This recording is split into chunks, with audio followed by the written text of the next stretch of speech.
the Ossett teleportation case. In the quiet town of Ossett, England, during the 1970s, an unusual event unfolded that continues to baffle those who hear about it.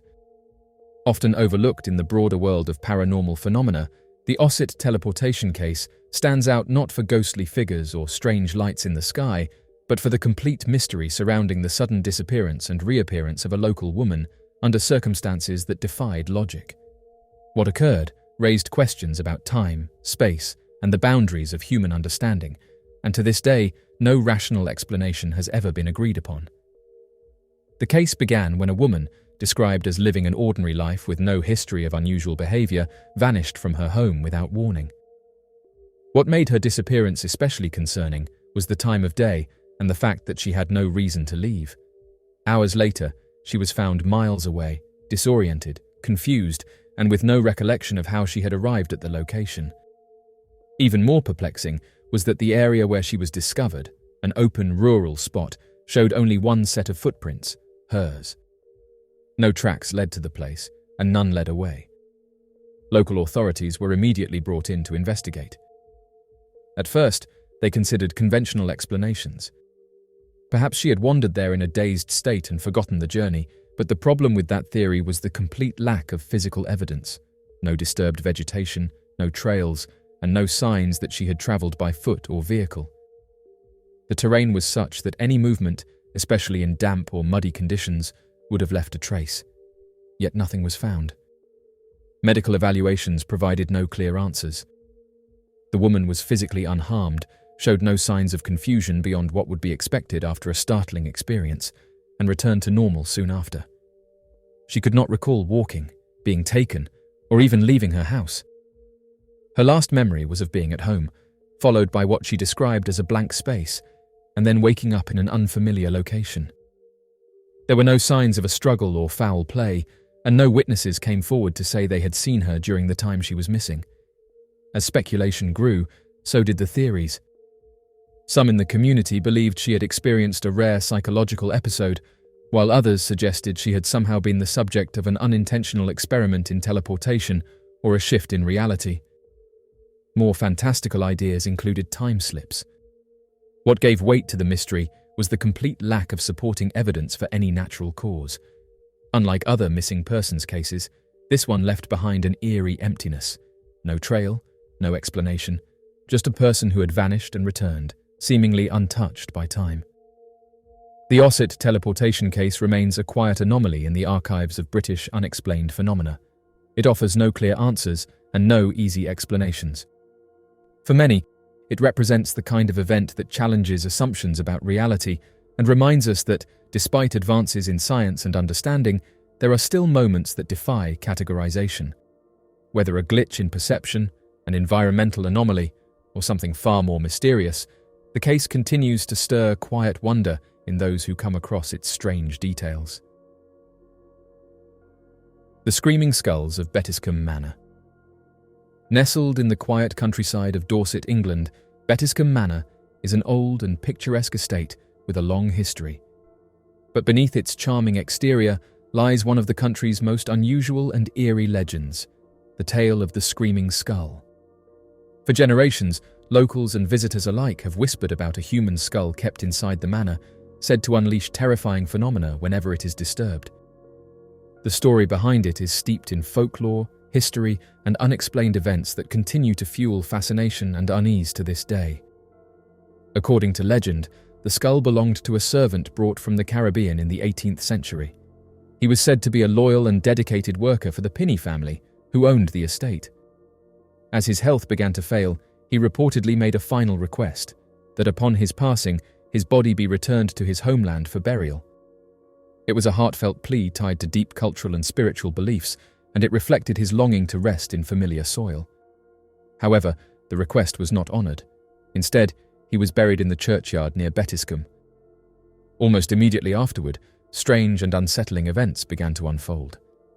Locals claimed to hear moaning and cries coming from the grave, and unexplained illness and misfortune began to affect the household. The disturbances grew in intensity, including loud crashes within the home, objects moving on their own, and an overwhelming sense of unrest that seemed to linger in the air. Eventually, The body was exhumed, and only the skull was brought into the manor, where it was placed in a secure location. From that point on, the phenomena reportedly lessened, but never fully disappeared. The most chilling part of the legend is the skull's reaction to being moved. Over the years, attempts were made to remove or bury it elsewhere, but each time the disturbances allegedly returned with renewed force. One version of the tale describes loud, blood-curdling screams echoing through the house when the skull was taken from its resting place, terrifying those who were present. The sounds were said to stop only when the skull was returned to the manor. Skeptics have long questioned the story, attributing the events to superstition, exaggeration, or coincidence. But even among doubters, the reluctance to interfere with the skull remains. Whether out of respect for tradition, fear of the unknown, or the uncanny persistence of the tale, the skull has been left undisturbed for generations. The family who currently maintains the estate has reportedly chosen not to challenge the legend, allowing the skull to remain in peace. To this day, Bettiscombe Manor is often referred to as the House of the Screaming Skull. The tale continues to captivate the curious, drawing in folklore researchers, ghost hunters, and those intrigued by England's haunted history. The mystery of the skull, its origin, the truth behind the servant's story, and the strange events that surround it, remains unresolved, but the skull itself endures, silently resting in the manor that has become both its prison and its sanctuary. The mystery of the cursed doll of Pulau Ubin. On the quiet, forested island of Pulau Ubin in Singapore, nestled away from the busy mainland, lies one of the country's most mysterious and emotionally charged paranormal sites. At the heart of this mystery is a small shrine containing a porcelain doll dressed in a traditional red outfit and displayed behind glass. While the doll itself appears delicate and still, the stories that surround it have stirred deep intrigue, unease, and reverence among locals and visitors for decades. Known by many as the cursed doll of Pulau Ubin, it is said to house the spirit of a young girl whose story was marked by sorrow and injustice.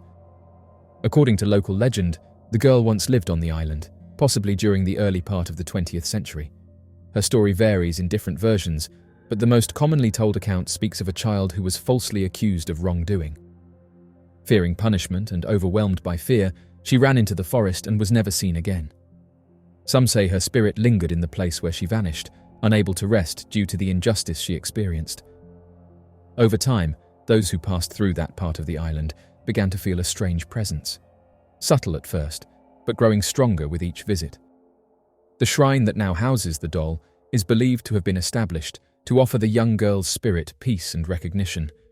A porcelain doll, dressed in red, a color associated with protection and spiritual strength in many Asian cultures, was placed inside a small shelter built in her honor. What began as a humble memorial slowly evolved into a sacred site, as visitors began reporting unusual experiences in its presence. People who come to the shrine often describe a sudden shift in the atmosphere as they approach.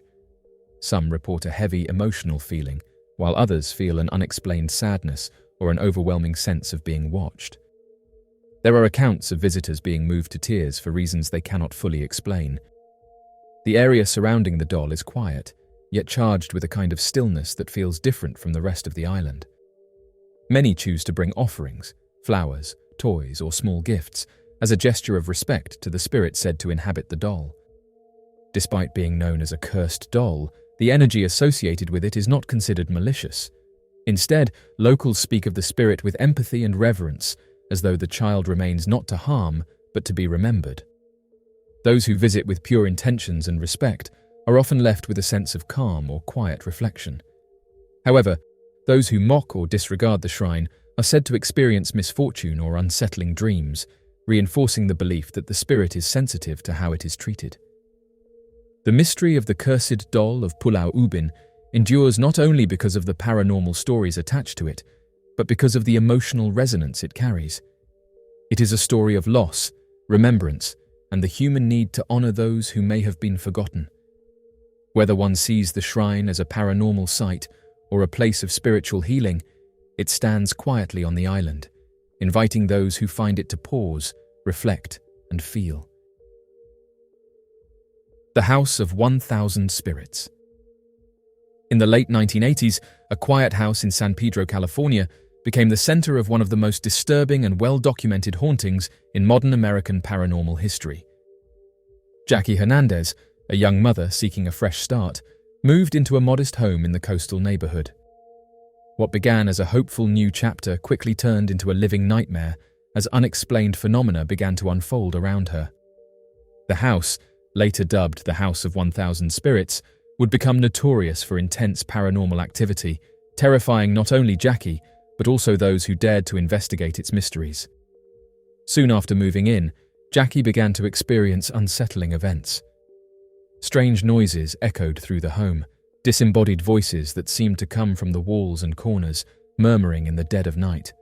Objects would move on their own.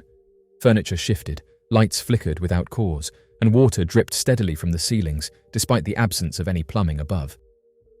The atmosphere grew heavy, and Jackie often felt as if something unseen was watching her. Her young children, too, seemed frightened, reacting to things no one else could see. Desperate for answers, Jackie reached out to paranormal researchers. Among them were seasoned investigators who brought with them cameras, audio equipment, and electromagnetic field detectors. What they encountered inside the home defied expectations. One of the most shocking moments occurred when investigators captured what appeared to be ghostly faces and shapes on video, distorted, shifting images that were not visible to the naked eye. The air in the house registered bizarre electromagnetic spikes, far beyond what could be explained by wiring or common electronics. As the investigations continued, the activity escalated. Witnesses described objects levitating or being thrown across rooms. One investigator was nearly choked by a cord that seemed to lift on its own and tighten around his neck. The house seemed to react to human presence with a strange intelligence, responding not only with noise or movement, but with targeted aggression. The sense of unease grew into genuine fear, even for those who were trained to deal with such events. Jackie eventually made the decision to move away from the San Pedro house, hoping to leave the terrifying experiences behind, but the strangeness followed her. Even in her new home, odd occurrences began anew: voices, shadows, and feelings of being watched. This suggested that the haunting was not simply tied to the location, but possibly to Jackie herself. Some theorized that her emotional state or energy may have acted as a kind of magnet, drawing paranormal forces to her wherever she went. The House of 1,000 Spirits remains a topic of fascination for paranormal researchers and enthusiasts. Unlike many ghost stories based on rumor or legend, this case offered physical evidence: photographs, video footage, and multiple witness testimonies. Yet despite all the data collected, no clear explanation has ever been found. Whether the haunting was caused by lingering spirits, emotional energy, or something more mysterious, it stands as one of the most chilling unsolved cases in modern American paranormal history. The Whistler of Columbia River Gorge. In the remote, mist-shrouded trails of the Columbia River Gorge, stretching between Washington and Oregon, a quiet but deeply unsettling mystery lingers among the trees. Hikers and campers who venture deep into the wooded paths often speak of a strange phenomenon: an eerie, persistent whistling sound that seems to follow them wherever they go. Referred to by some as the Whistler of the Columbia River Gorge, this unexplained sound has become a whispered legend among those familiar with the region. Though it leaves no physical trace, its effect on those who experience it is profound, unsettling, and unforgettable. The reports are remarkably consistent. The whistling is described as a clear, steady tone, human-like in its rhythm, but too distant and constant to be attributed to any natural source. It often begins without warning, usually in the deeper parts of the forest where the usual sounds of birds and insects give way to an eerie quiet. The sound does not come from a fixed direction.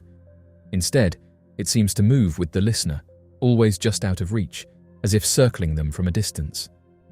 No matter how quickly a person walks or in which direction they turn, the whistling maintains its position, neither growing louder nor fading completely away.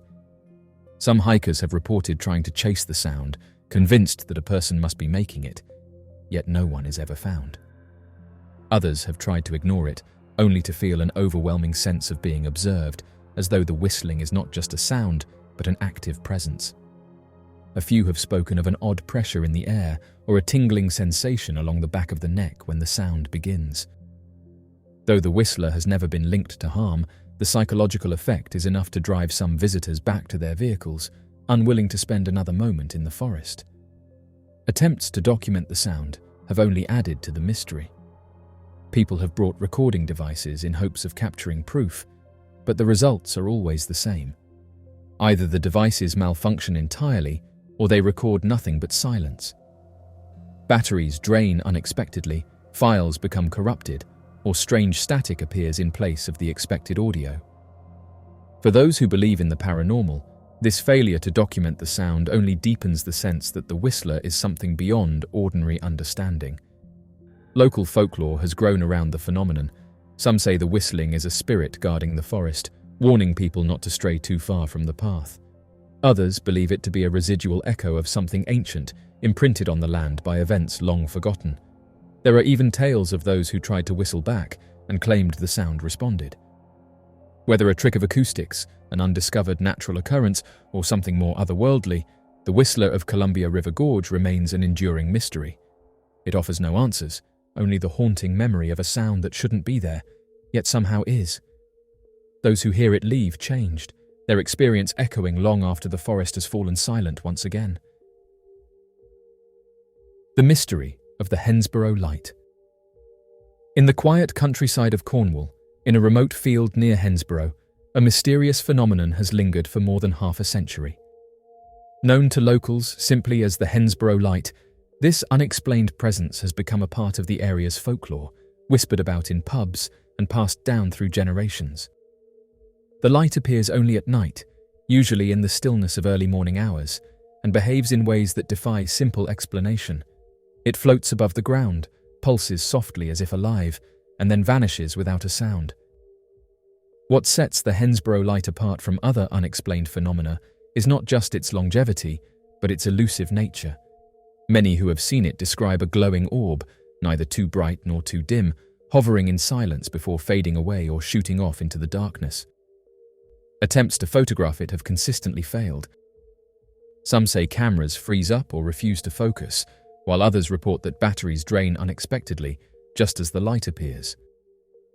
Even more unusual are the stories of time distortion, where observers feel as though only moments have passed, when in fact they've stood in the field for hours. Scientists and paranormal investigators have visited the site over the years, hoping to find a rational explanation. Weather balloons, reflections, and bioluminescent insects have all been considered.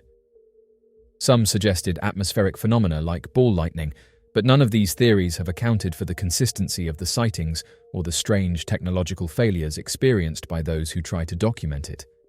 Even controlled studies have come up empty, with equipment that functions perfectly elsewhere suddenly failing without cause in the vicinity of the light. For many locals, scientific explanations have never quite captured the heart of the mystery.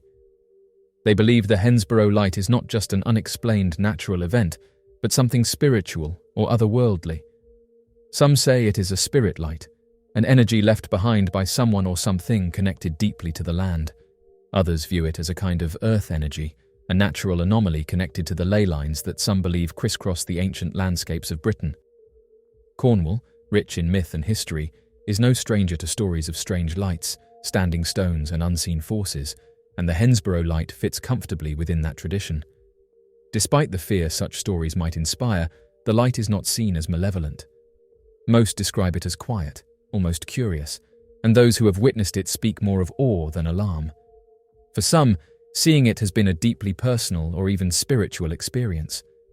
Farmers, hikers, and passers-by have all shared similar accounts, even when separated by decades. Each encounter is slightly different, yet all are bound by a common sense of mystery. As technology advances and the world becomes increasingly mapped and measured, the Hensborough Light remains defiantly unclassified. It floats above its quiet field, pulsing gently in the night, reminding all who see it that some mysteries still resist explanation. In an age of answers, it offers the rare gift of wonder. The Silver Queen Hotel, Room 11.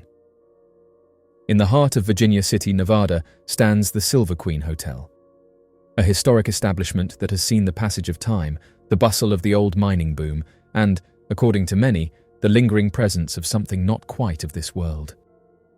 Among its many rooms, one stands out as particularly mysterious. Room 11.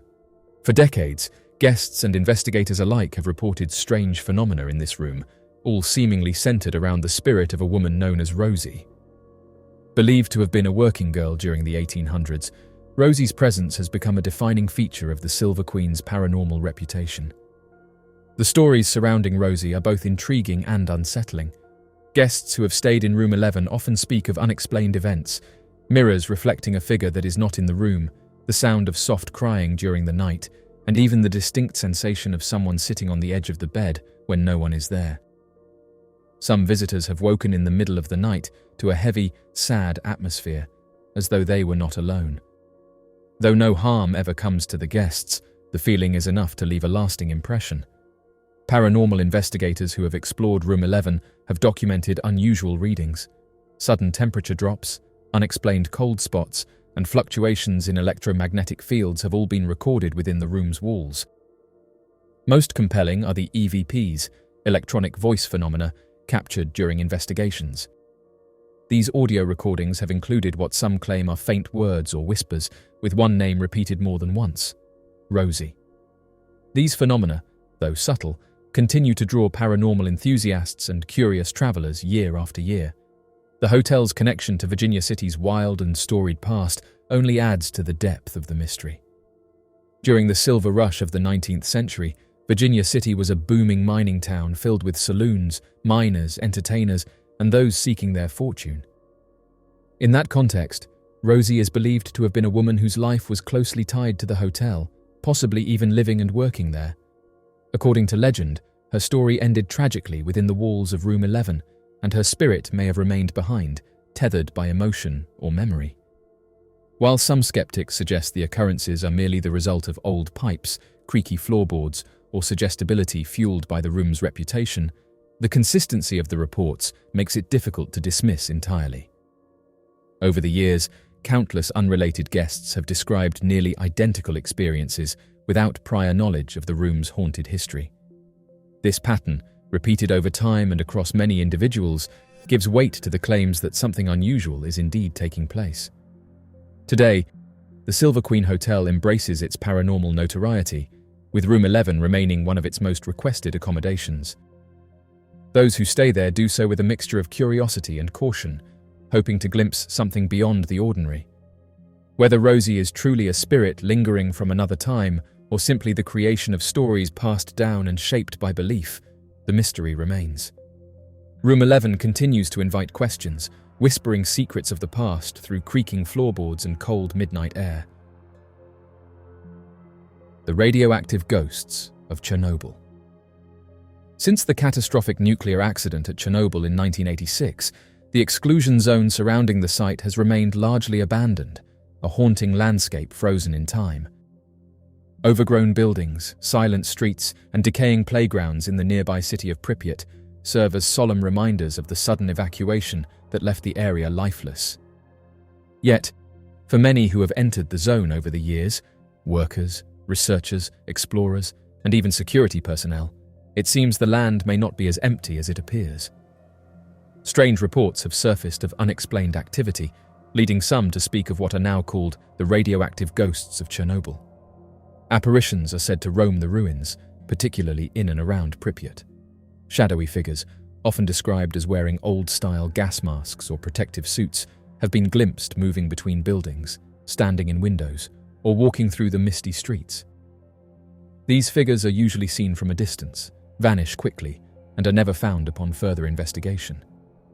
Visitors often report an overwhelming sense of unease or pressure in the air, a sensation that goes beyond the natural tension of standing in a place so heavily marked by disaster. One of the most unsettling aspects of these experiences is the flickering of lights in buildings that have been without electricity for decades. Witnesses claim to have seen faint glows through windows, sudden bursts of illumination in hallways, and even fully lit rooms that plunge back into darkness the moment they are approached. These lights appear randomly and without any clear source, further deepening the sense that something beyond understanding lingers in the silence. What makes this mystery even more compelling is that not all reports describe feelings of fear or threat. Some visitors have shared accounts of being protected by unseen forces. In a few cases, people have described narrowly avoiding accidents, falling debris, unstable floors, or sudden changes in weather after feeling compelled to move or stop by a presence they could not see. A few even claim they heard whispers or felt a gentle pull away from danger, suggesting that whatever exists in the zone may not be malevolent. Workers who help maintain the area, including guards and scientists, are often hesitant to speak openly, but anonymous reports hint at similar encounters. Some believe the spirits of those who once lived in Pripyat or responded during the disaster have never truly left, their energy bound to the place by emotion or circumstance. Others propose that the intense radiation and trauma imprinted something into the environment, echoes of the past that replay in fragments, like a memory etched into the land itself. Whether these occurrences are residual energy, active hauntings, or phenomena that defy current scientific understanding, the radioactive ghosts of Chernobyl have become part of the zone's eerie legacy. The site stands not only as a warning of human error, but also as a place where the past and present seem to overlap in quiet, mysterious ways.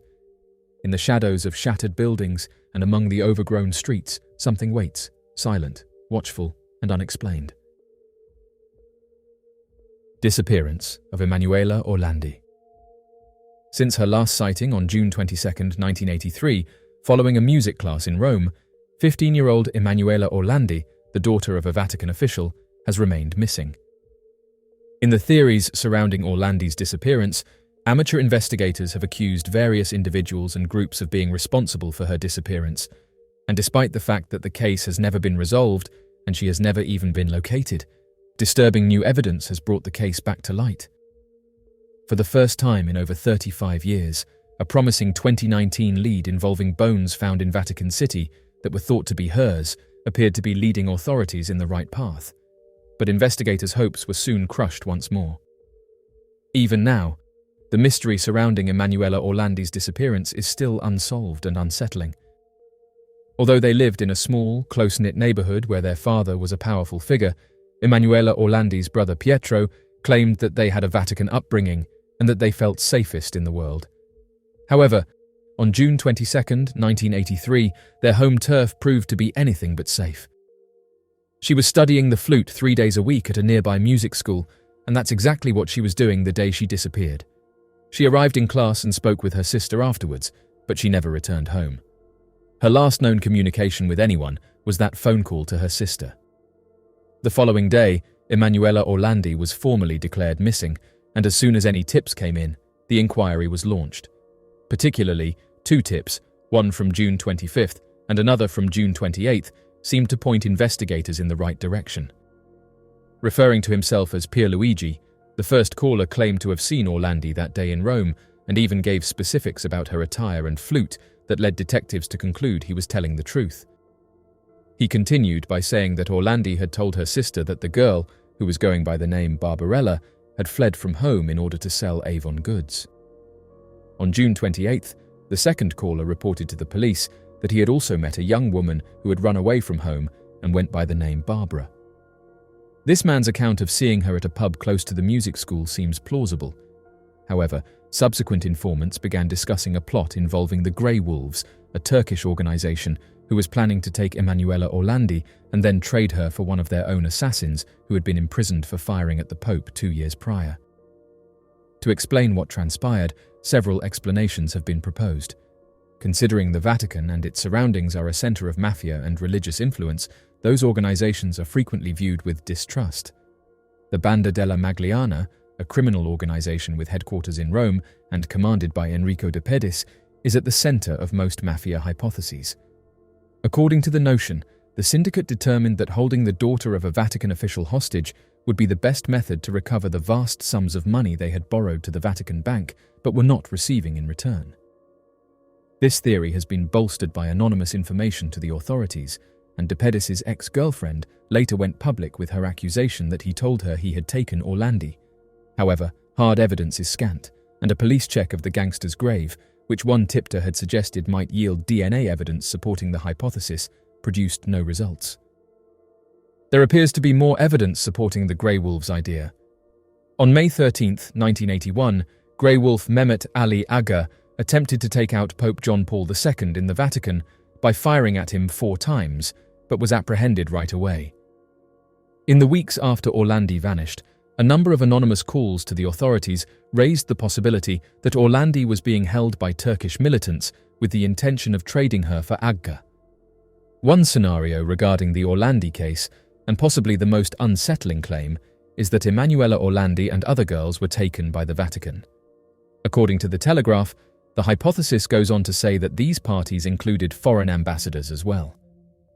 The accusation can't be completely discounted, though, because the source of it was Father Gabriele Amoth, the senior exorcist for the Vatican, and a man personally nominated by John Paul II. In an attempt to eventually solve this mystery, officials have pursued numerous leads and responded to a large number of tips in the nearly 40 years since Emanuela Orlandi vanished. Maybe the most thrilling tip of all was the 2019 letter that purported to indicate her final resting location. Early in the year, Laura Scrow, the attorney for the Orlandi family, got a very sinister note that included a picture of a tomb under the Vatican and instructions to look where the angel is pointing, referring to the marble angel that was watching over the crypt in question. The Vatican's top officials took notice of the anonymous tip, and spokesman Alessandro Giusotti intervened to handle the matter delicately. The fact that scientific examinations conducted on the tomb after the letter was sent indicated that it had been opened at least once recently enough for Orlandi's bones to have been hidden within, is what made this tip so intriguing. Scrow added that she had been able to verify that some people knew there was a chance Emanuela Orlandi had been hidden in the tomb in a letter to the Vatican. The fact that flowers had been left at the tomb site provided even more proof that anonymous individuals had been paying visits. Now, it was just a matter of searching the crypt to see if Emanuela Orlandi's remains were indeed within. The Orlandi family had previously had their hopes raised by an anonymous tip before the angel letter became public in 2019. The family most recently held its breath in unison when the Vatican found human remains on its grounds on October 2018, only to be disappointed to learn that the remains belonged to unrelated individuals. Regretfully, this occurred once more in July 2019 when no remains were found during the tomb search. Alessandro Giusotti, a spokesman for the Vatican, stated that the entrance to the tomb opened onto a large subterranean area that was completely empty and had no human remains. It was devastating news for the Orlandi family, who had spent nearly 40 years patiently and devotedly looking for the lost girl's remains. Pietro Orlandi, the brother, stated that he was relieved that Emanuela was not there. He also mentioned that his family has become accustomed to the illusions and disillusions associated with this pointless pursuit. Even so, it is nevertheless notable that the Vatican abruptly changed their mind about cooperating in this case, even if nothing was discovered. Pietro Orlandi claimed that after pleading with the Vatican several times to help with his sister's disappearance, he was positively surprised when they eventually acceded. It was suggested by Pietro Orlandi that the Vatican's denial of assistance amounted to an admission that there is a possibility of internal responsibility on their part. However, despite the Vatican's assistance, the case of Emanuela Orlandi's disappearance remains unsolved. The petrified snake of Naga Cave. The mystery of the Naga Cave in Thailand has captivated thousands across the globe, thanks in large part to a series of viral photographs that seem to reveal something extraordinary. The images, shared across social media platforms, depict a rock formation that closely resembles the enormous coiled body of a snake, complete with scale-like textures carved naturally into the stone. At the same time, another photograph, often confused as being part of the same location, shows what appears to be the head of a massive serpent, though this specific formation is actually located in Laos. Still, the connection between the two images fueled public curiosity and opened the door to a flood of theories about the true nature of the Naga Cave and the legends surrounding it. One of the most popular and widely discussed ideas is that the snake-like rock in the Naga Cave may be a mud fossil, a term used by some to describe naturally preserved, hardened remnants of once-living organisms or their body parts. According to this theory, what appears to be a rock may actually be the petrified body of a giant serpent from an era long forgotten. The scale-like textures, the way the body seems to twist and turn through the terrain, and the cave's isolated sacred location have all added weight to this speculation. While science does not currently support the mud fossil hypothesis, in this context, the visual impact of the images has left many open to alternative possibilities.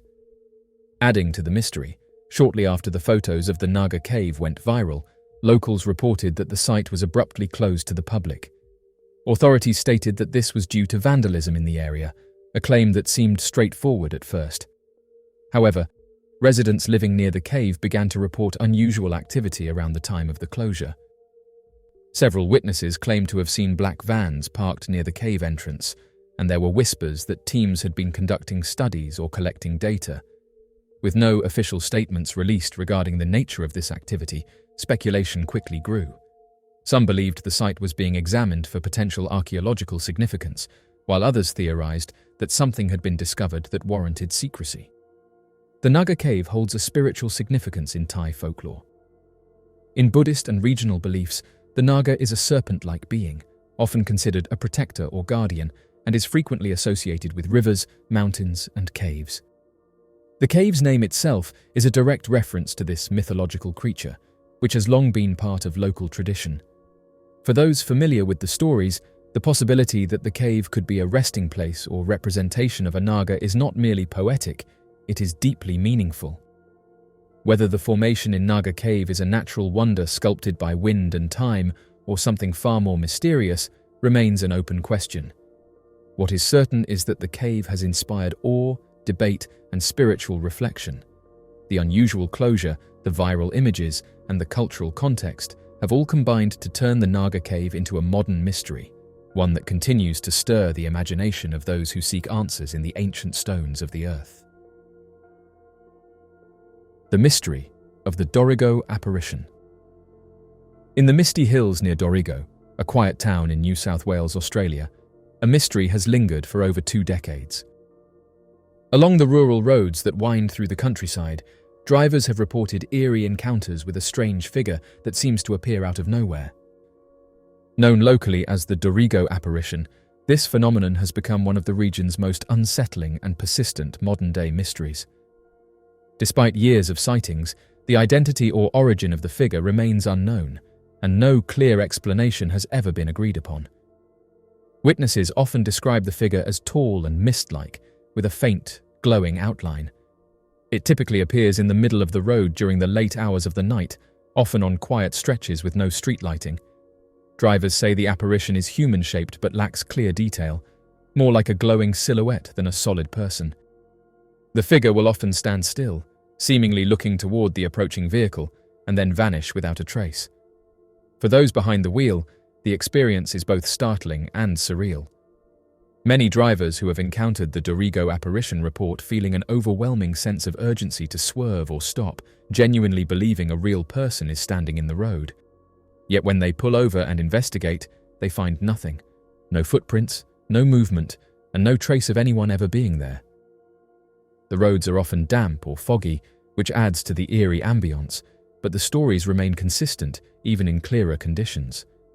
What makes the phenomenon especially strange is that sightings come from a wide variety of people, locals, travelers, young and old, all describing similar experiences. Over time, the legend of the apparition has become embedded in local folklore. Some residents believe the area is haunted, perhaps tied to a tragic event from long ago, though no single story has been universally accepted as the source. Others suggest that the region's unique geography and weather patterns might create optical illusions, refractions of headlights, or natural fog formations that trick the human eye. While this could explain some sightings, it doesn't account for the vivid detail and emotional responses reported by those who have seen the figure up close. There are even those who consider the Dorrigo apparition something more spiritual or symbolic, a guardian presence, a warning, or a messenger of some kind. Some who've encountered it have said they felt an odd sense of peace afterward, rather than fear, as if the experience was meant to awaken something within them. Others report a lingering unease, as though they had brushed against something far beyond human comprehension. The contrast in emotional reactions only adds to the mystery. Despite technological advances and modern vehicles equipped with cameras and dash cams, no definitive footage of the apparition has been captured.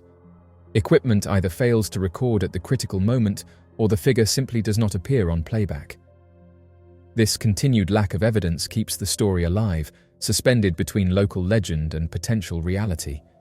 Whatever its true nature, the Dorrigo apparition continues to be one of Australia's most quietly chilling mysteries. Its presence on those lonely rural roads invites drivers into a moment of strangeness that lingers long after the figure fades. It stands as a reminder that even in a well-mapped world, there are still places touched by the unknown. The haunting of the Black Forest House. In the 1990s, a seemingly ordinary home nestled in the pine-covered region of Black Forest, Colorado, became the center of one of the most intense and perplexing paranormal cases in the United States. What started as an exciting new beginning for a family soon turned into a prolonged experience of fear, confusion, and deep mystery. The haunting of the Black Forest House went far beyond the occasional creak or cold spot. It involved phenomena so extreme that not only paranormal investigators, but even government-affiliated contractors took an interest. Despite years of study and documentation, no definitive explanation has ever been confirmed, and the home remains an enduring mystery in the world of unexplained events. The family who moved into the house expected a peaceful life in the Colorado countryside. But shortly after settling in, strange things began to occur. Lights would flicker with no electrical explanation. Doors opened and closed on their own. Objects were found moved or rearranged. Shadowy figures would dart across rooms or linger in the corners of vision, vanishing before anyone could focus on them. More disturbing were the disembodied voices, whispers, conversations, even laughter, that echoed through the halls, despite no one else being in the house. The family also reported the unmistakable sensation of being watched, especially at night.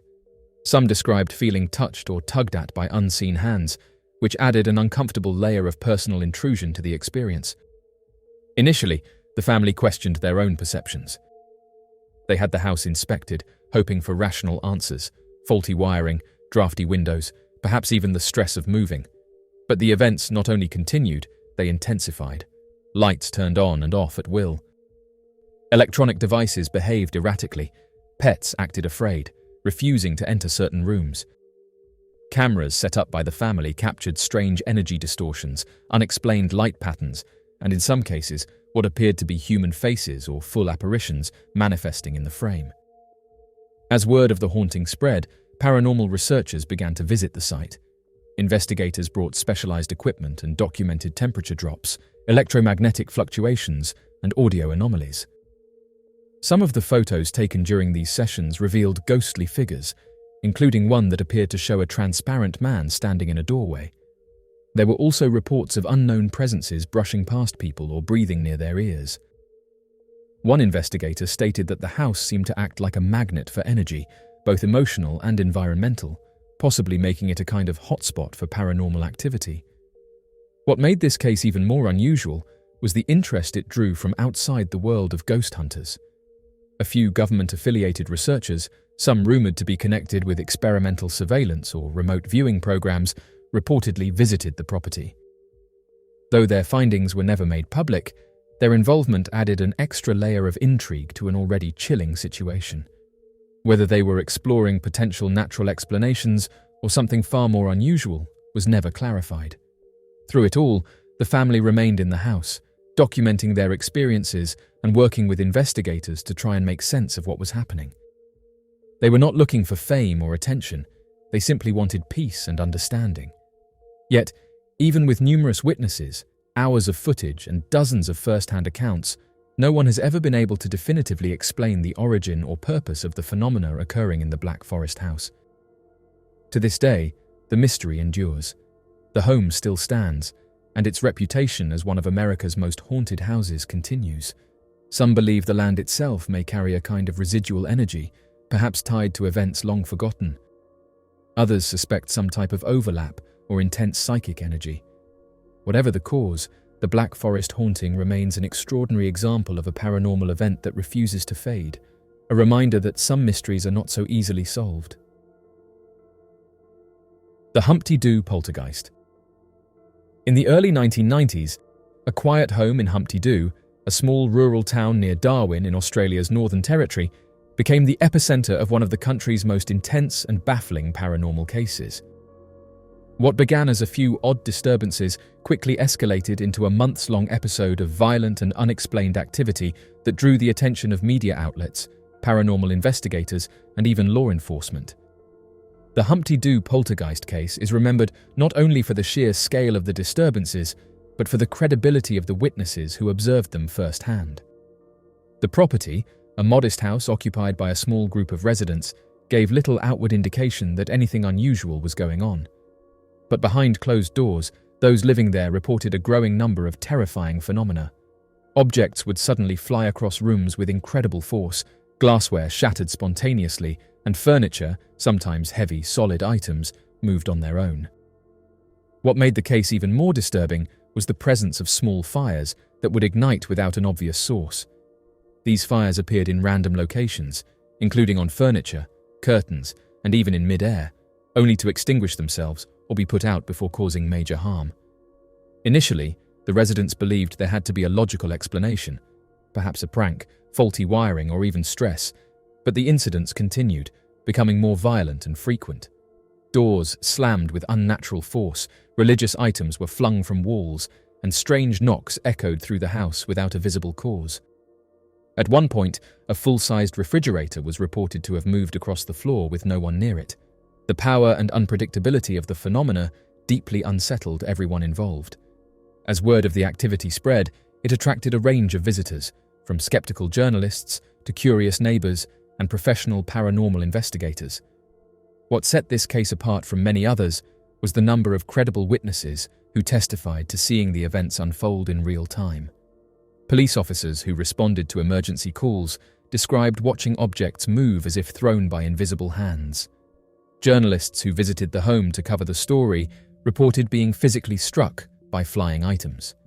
These were not easily dismissed claims from frightened residents. They were observations from trained professionals, recorded and documented under controlled conditions. Investigators searched for signs of hoaxes or trickery, but found nothing. No hidden wires, no trapdoors, and no logical mechanism by which the activity could have been faked. Multiple religious blessings, spiritual cleansings, and cultural rituals were performed in an attempt to stop the disturbances, but for months, the events continued with unpredictable intensity. It was as if the house itself had become charged with an invisible, uncontrollable energy. Then, just as suddenly as it began, the haunting stopped. No final dramatic event marked the end, only a quiet return to normalcy. Residents moved out, and the house faded back into anonymity. No new incidents were reported in the following years, and no firm conclusion was ever reached. Theories have ranged from poltergeist activity caused by emotional energy to unknown environmental factors, but none have explained the full range of phenomena. The Humpty Doo poltergeist remains one of Australia's most compelling unsolved mysteries. It stands out for its intensity, the number of credible witnesses involved, and the sheer physicality of the events that took place. Whether viewed as a case of genuine paranormal activity or something yet to be understood by science, it serves as a powerful reminder that some forces remain beyond easy explanation. The events at that small house in Humpty Doo left a lasting impression, not only on those who lived through it, but on anyone who hears the story and wonders how such things could happen and why. The mysterious beast of Gévaudan. In the rugged and remote wilderness of 18th century France, a shadowy figure stalked the countryside, striking fear into the hearts of villagers and leaving a trail of destruction in its wake.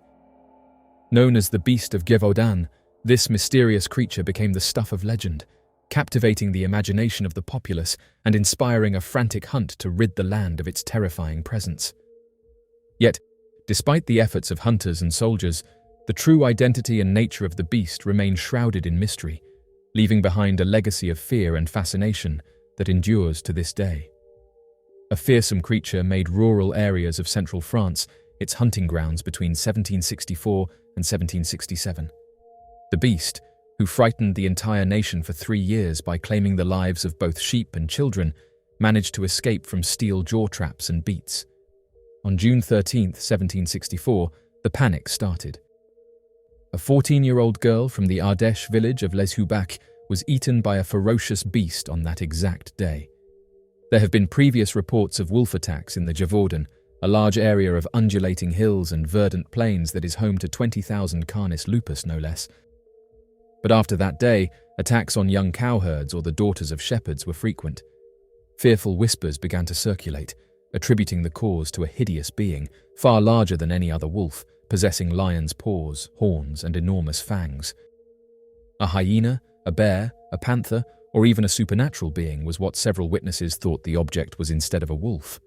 People still believed in werewolves, vampires, and ghosts at the time. Fearing for their lives, parishioners sought safety in nearby churches, where clergy prayed for God's pardon and advised them to reflect on their transgressions. Meanwhile, the toll among the impoverished children from the abandoned valleys increased gradually as the number of casualties increased. Urban stories and myths about the beast quickly emerged in the region, which had just seen plagues, hunger, and the devastation of the 7 Years' War. It was thought that the Gévaudan were likely cursed. Initially, the peasants reacted by keeping their boys and girls indoors till later. With the beast on the loose, it was no longer safe for kids to go on their own adventures. Their parents carried pitchforks, pikes, and rods as they wandered the countryside in groups. Some prayed for hours on end while on their knees. However, the most effective response was presumably provided by the municipal government, who in late 1764 authorized the installation of beats and traps. By winter 1764, the first soldiers appointed by the king, a group of mounted infantrymen known as dragoons, had arrived in the area at the request of the intendant of Languedoc. Unfortunately, they were unable to function properly due to the thick amounts of snow.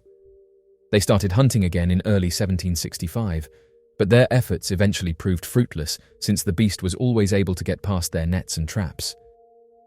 The wolf's appetite seemed unabated, and it became more brazen.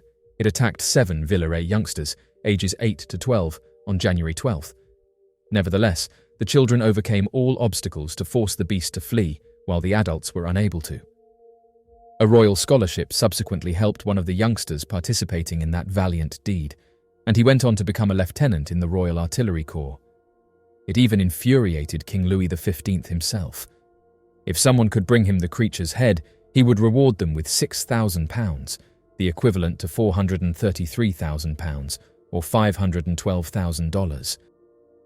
The best wolf catchers in the nation grabbed their weapons and silver bullets and headed towards the monster-infested forests of Gévaudan. But they were once more unsuccessful, and while the negative news was causing unease and fear throughout the region, phony reports mocking French incompetence were published in British publications. The legendary hunter François Antoine, the king's designated gun-bearer, was the only person who appeared to be able to put an end to the creature's terrifying reign. The reputation of Antoine was fierce. As soon as he arrived in Gévaudan in June 1765, he studied maps and tracked footsteps. After weeks of relentless beats, on September 21st, his squad took out a large animal. The creature measured 3 feet in height, 6 feet in length, and 140 pounds in weight. The embalmed body was sent for Louis to view, and Antoine was overjoyed and confident that he had defeated the notorious Gévaudan monster. Regretfully, the subsequent days validated his assertion. 3 weeks later, attacks returned with increased ferocity. In the aftermath of the beast's demise, speculation about its true nature and origins continued to swirl, with theories ranging from the plausible to the outlandish. Some believed it to be a lone wolf or pack of wolves driven to desperation by hunger and habitat loss, while others speculated that it may have been a rare and undiscovered species of predator native to the region. Yet, despite the countless theories and conjectures put forth over the years, the true identity of the beast of Gévaudan remains a mystery, lost to the mists of time and the fog of legend. The mystery of the Bluebell Hill phantom hitchhiker. Along a quiet stretch of road near Bluebell Hill in Kent, England, one of the country's most enduring paranormal mysteries continues to capture the imagination of drivers and ghost story enthusiasts alike. For over 6 decades, reports have surfaced of a spectral figure, a young woman, who appears suddenly at the roadside or directly in the path of oncoming vehicles. Sometimes she flags down passing cars, other times she stands in the road, only to vanish moments before impact. In several chilling accounts, drivers have even claimed to pick up a hitchhiker who quietly disappears mid-journey. Despite the passage of time, sightings persist, and the mystery of the Bluebell Hill phantom hitchhiker remains unsolved. The earliest and most often cited stories date back to the 1960s, when a serious car accident occurred on or near Bluebell Hill. A young bride-to-be, according to local memory, lost her life in the crash just days before her wedding. This tragedy became the basis for a legend, with many linking the ghostly appearances to the spirit of the woman who never made it to her big day. Whether or not the timeline aligns perfectly, the story struck a chord and began to echo through the decades, gaining new life with each fresh report. What makes this case particularly eerie is the consistency across different witness testimonies. Many drivers recall seeing a distressed woman wearing a white or pale dress standing at the side of the road. Others claim she suddenly appears in front of their moving car, prompting them to swerve or brake hard, only to realize there is no one there. In some of the most vivid accounts, motorists have pulled over to offer the woman a ride. She accepts silently, sits in the back seat, and then vanishes somewhere along the route without opening the door or speaking a word. In most versions of the story, the encounters happen at night, often in poor weather, which adds to the atmosphere of unease. Some drivers, believing they have hit a real person, exit their vehicle in a panic, only to find no sign of injury or anyone at all. These moments are often followed by an unshakable feeling of cold or emotional heaviness. Despite these alarming experiences, no physical evidence or clear explanation has ever surfaced. Over the years, paranormal investigators have explored the site and collected stories, but no consensus has been reached about the origin or nature of the sightings. Some believe it is a residual haunting, where a traumatic moment has become imprinted on the location itself. Others suggest it could be an intelligent presence seeking resolution, or even a form of collective memory expressed through shared cultural expectation. Regardless of the theory, the Bluebell Hill phantom hitchhiker continues to be one of the most reported and emotionally charged ghost sightings in the UK. It serves as a powerful reminder of how certain places seem to carry echoes of the past, stories that refuse to fade, and spirits that may still walk among us, waiting to be understood. The mystery of the Azores underwater pyramid. The discovery of the Azores underwater pyramid remains one of the most intriguing and underexplored mysteries in modern archaeology. Found in the Atlantic Ocean between the islands of Terceira and São Miguel in the Azores, this mysterious structure has captivated the imaginations of researchers, explorers, and alternative theorists alike. Unlike the many pyramids seen above ground across continents, the idea of a pyramid submerged beneath ocean waters opens the door to questions about ancient civilizations, forgotten history, and the very timeline of human development. The person credited with uncovering this peculiar structure is Diocleciano Silva, a Portuguese sailor who was reportedly out fishing when he made the discovery. While using the ship's bathymetric equipment to survey the ocean floor, Silva noticed something highly unusual, a large geometric shape appearing on the sonar screen. The shape was symmetrical and sharply defined, resembling an almost perfect pyramid. What startled him further was its exact alignment. According to Silva, the pyramid's vertices pointed precisely north and south, in a manner eerily similar to the famous Giza pyramids of Egypt. This discovery immediately raised questions about whether the structure could be natural or artificial in origin. Despite its potentially groundbreaking implications, the discovery of the Azores pyramid has received limited attention from mainstream scientific institutions. Silva's initial report caught the interest of the public and was briefly mentioned in local Portuguese media, but efforts to investigate the site further were soon abandoned. The Portuguese Navy responded to the discovery by stating that the object was most likely a natural formation, specifically a seamount, a kind of underwater mountain formed by volcanic activity. They based this conclusion on sonar data collected over the years in the area. However, many remain unconvinced by this explanation. The geometric precision, the symmetrical angles, and the perfect orientation of the structure suggest that it is unlikely to be a product of random geological processes. In fact, Estimates of the pyramid's age, ranging from 12,000 to 20,000 years, place it within the end of the last ice age, a period of significant change in both climate and sea levels. If the structure is truly that old, it may belong to a chapter of history that predates recorded civilizations. What adds even more intrigue to this mystery is the broader archaeological context of the Azores.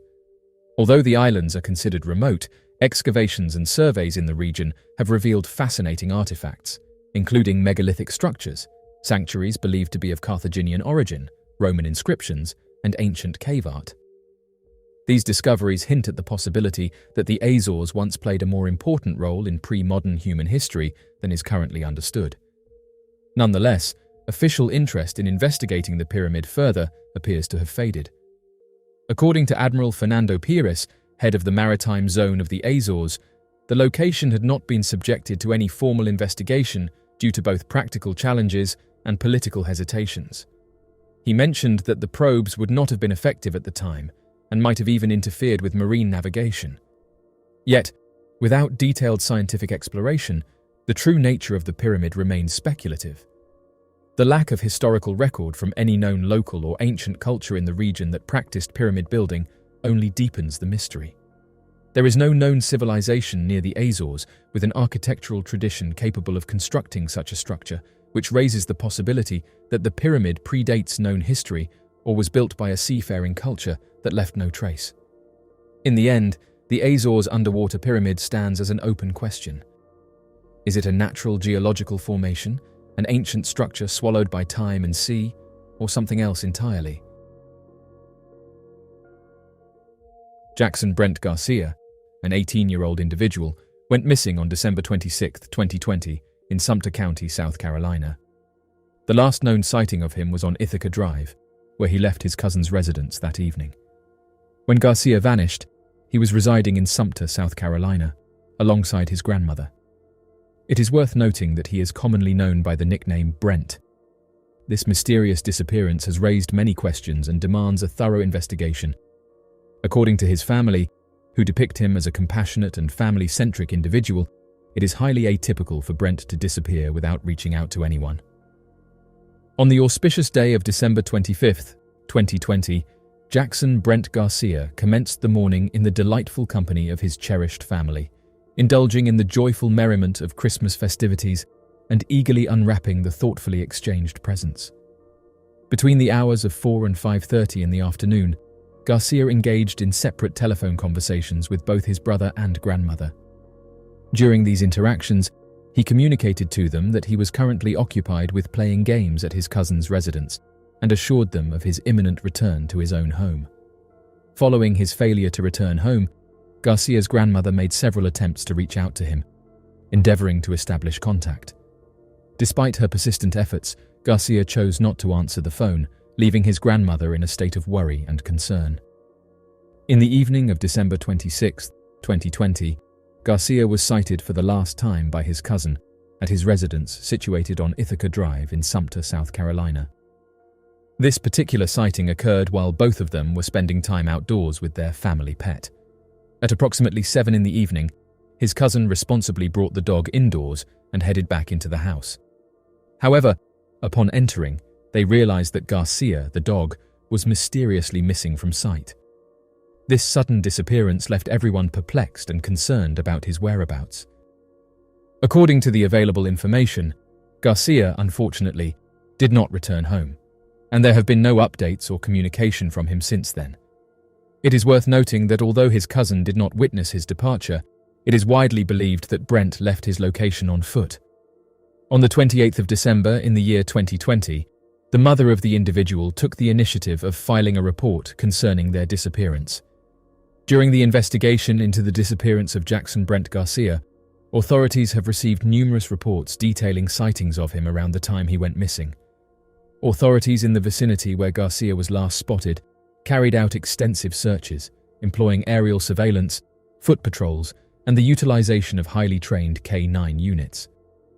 According to statements from his family, Garcia had a documented history of anxiety.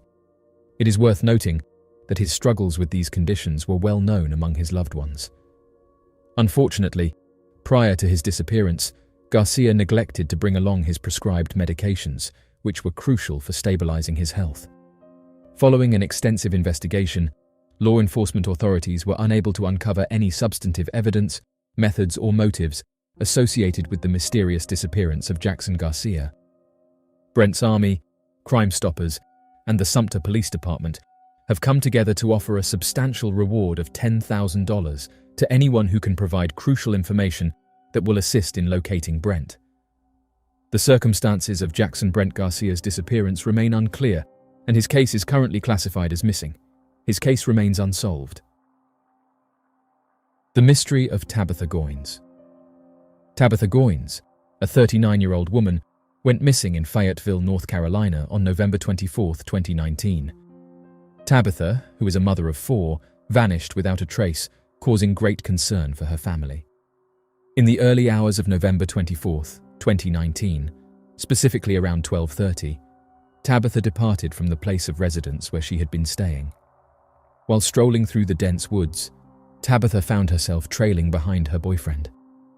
As he abruptly spun around to face her, a wave of confusion washed over him as he realized she had vanished from the area.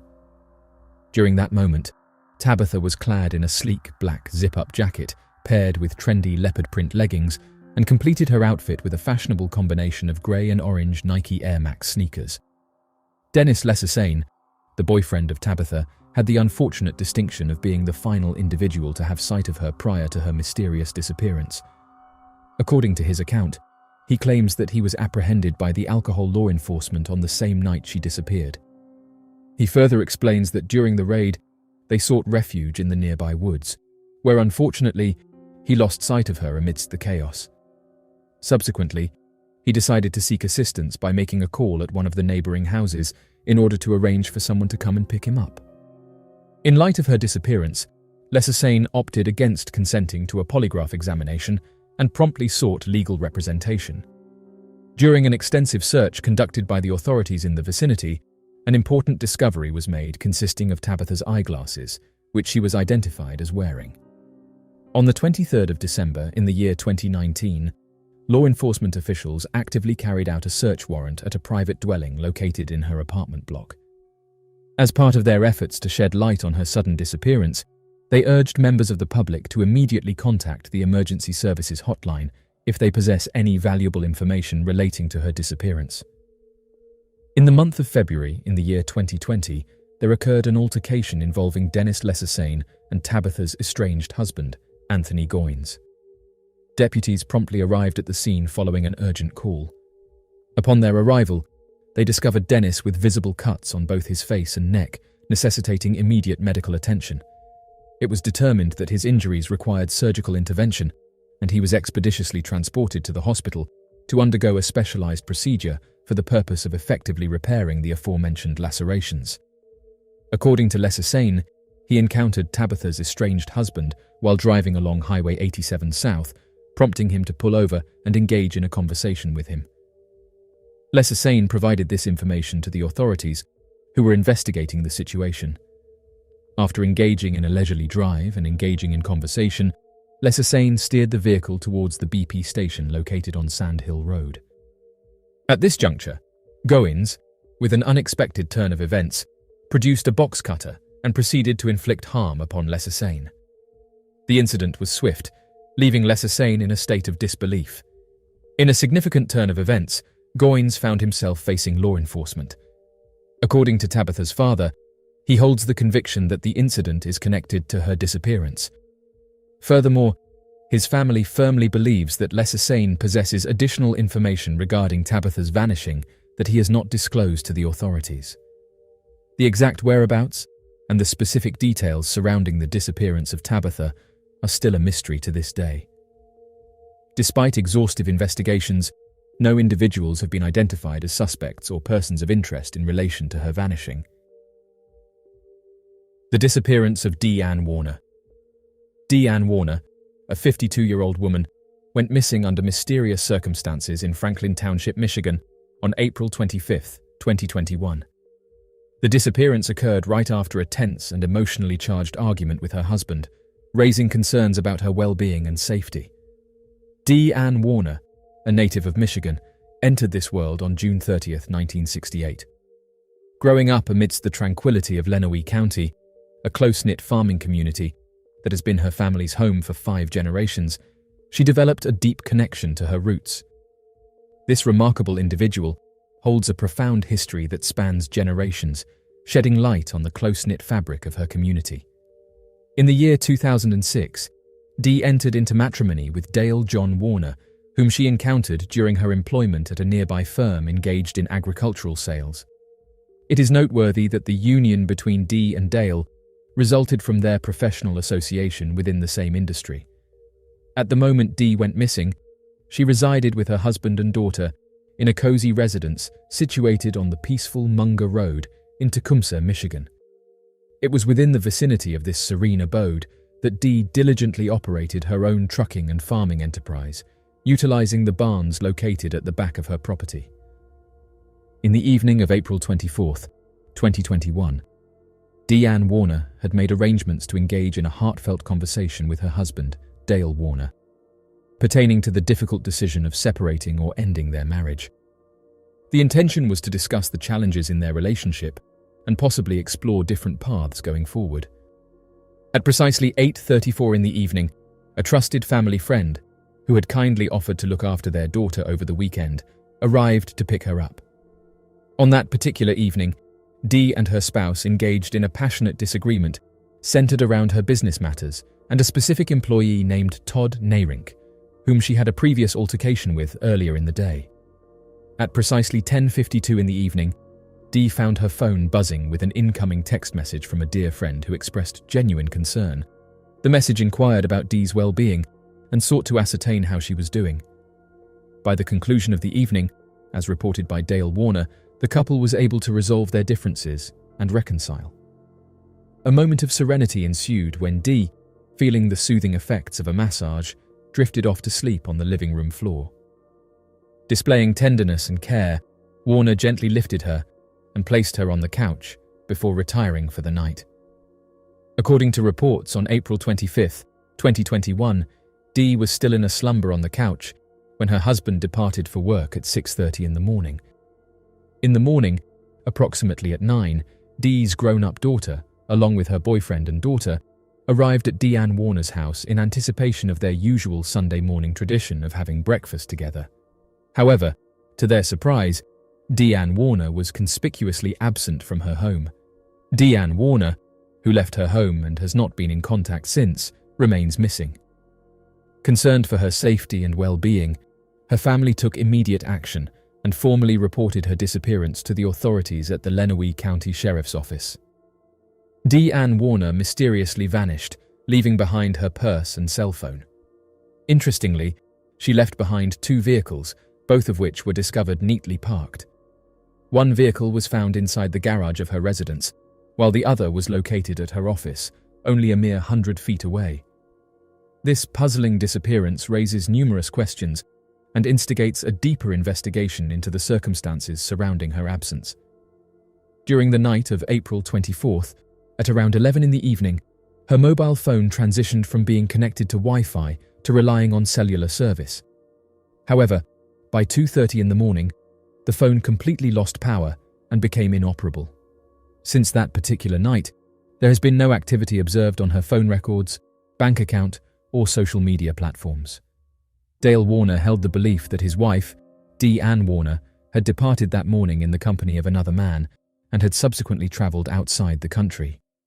However, despite thorough scrutiny of surveillance footage, there was no visual evidence of Deanne Warner leaving the premises. Furthermore, it was discovered that her passport had not been utilised during this period. In their relentless pursuit of locating Deanne Warner, authorities painstakingly carried out numerous search operations, utilizing a wide range of resources and techniques. Helicopters scoured the skies, drones meticulously surveyed the area, radar systems scanned for any signs of her presence, and foot patrol teams tirelessly combed through the surroundings. As per the accounts provided by her family, Dee had made up her mind to initiate divorce proceedings and liquidate the business prior to her unexplained vanishing. It has been reported that she had been subjected to physical abuse by her spouse on numerous occasions, which compelled her to devise an escape plan from his clutches. On the date of August 9th, 2022, the Michigan State Police made an official statement declaring their assumption of control over the ongoing investigation into the mysterious disappearance of Deanne Warner. In this complex case, they identified Dale John Warner as a person of interest, thus indicating a potential connection to the events surrounding his wife's vanishing. In September 2022, it was publicly disclosed that the offspring and close associates of Dee took the initiative to submit a formal request with the objective of legally confirming the occurrence of Dee's demise. There are suspicions of foul play surrounding the disappearance of Deanne Warner. To aid in the search for Deanne Warner, her family has established a reward of $50,000, which will be provided to anyone who can provide information leading to the location and discovery of Deanne Warner. The details surrounding Deanne Warner's vanishing are still shrouded in mystery, leaving her case classified as a missing persons investigation. Despite extensive efforts, the circumstances of her disappearance continue to elude authorities, rendering her case unsolved. The mystery of the Hopkinsville Goblin. It is believed that the Hopkinsville Goblin is an extraterrestrial species of unknown origin that was first encountered in the United States, in the small town of Hopkinsville, located in the state of Kentucky.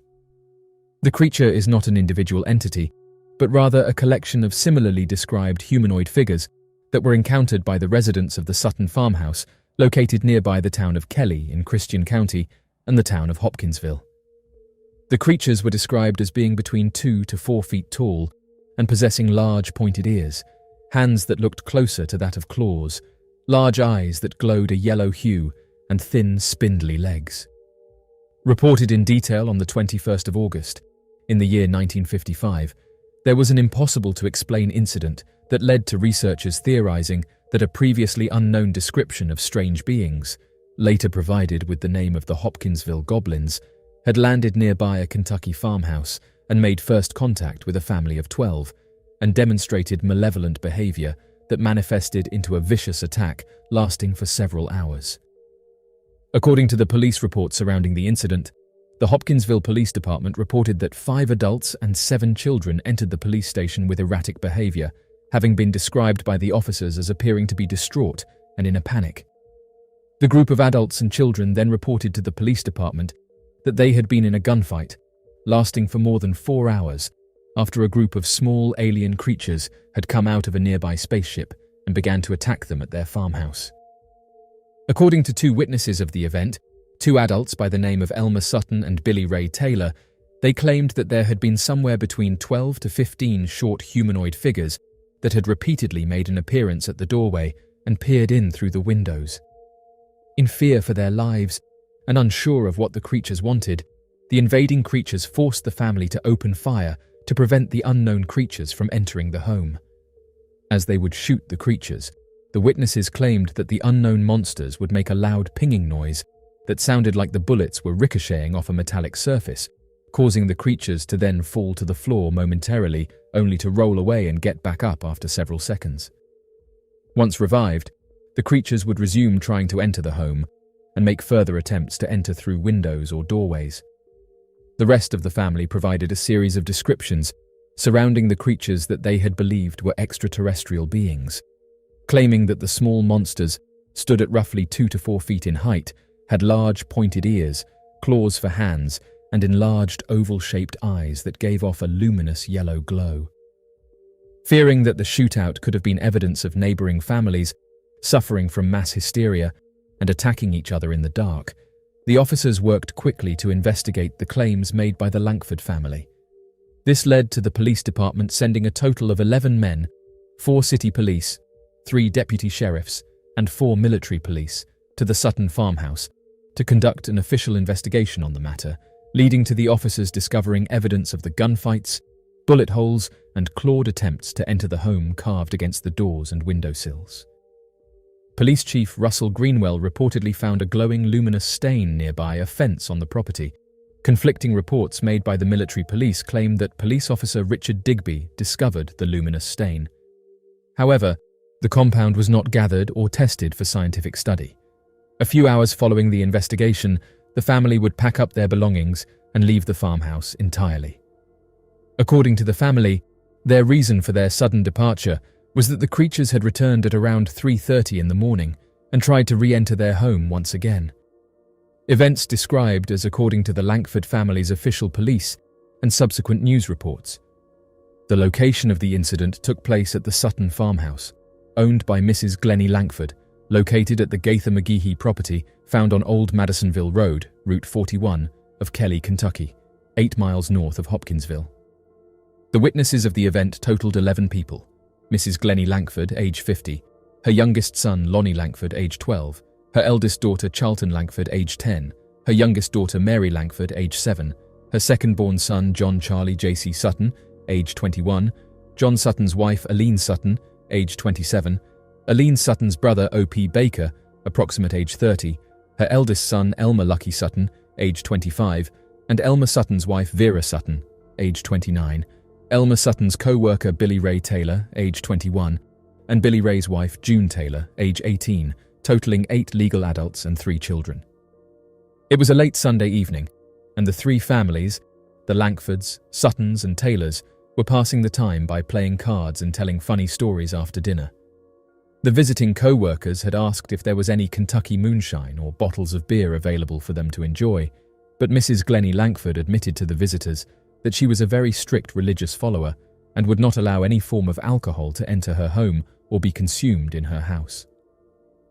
Desperate for something to drink, Billy Ray Taylor went out the back door of the house with a bucket and made a short trip to the outdoor pump to retrieve a few gallons of well water.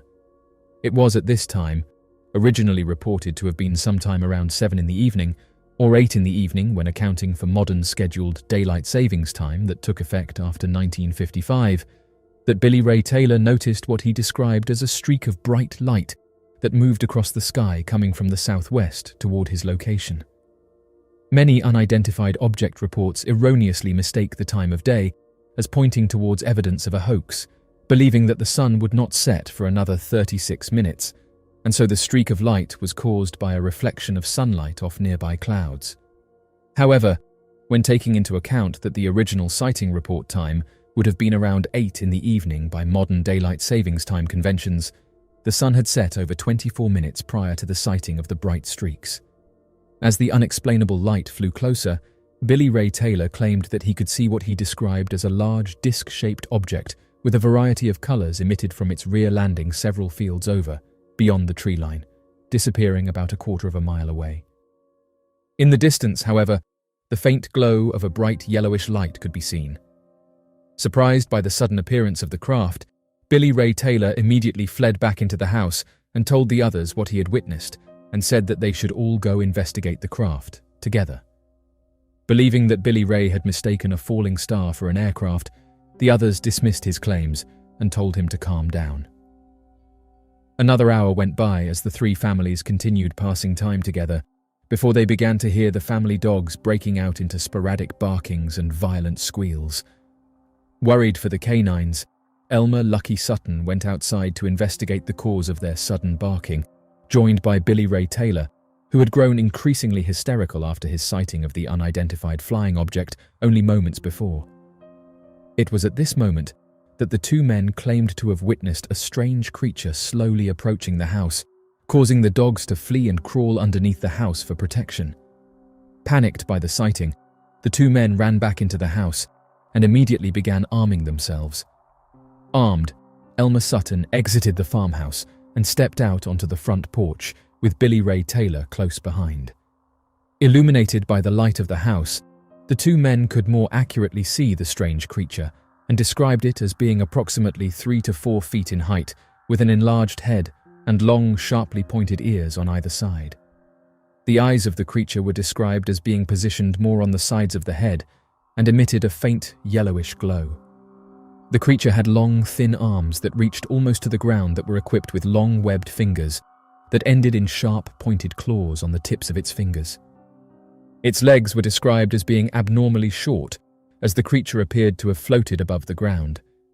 The rest of its body gave off a faint reflective glow, as if it was encased in a protective layer of finely polished metal. Mrs. Glennie Langford would later provide the testimony that she had witnessed the strange creature lift its hands above its head as it approached the house. Believing the creature to be raising its hands in peace, she told the two men not to fire at the creature to allow it to approach closer.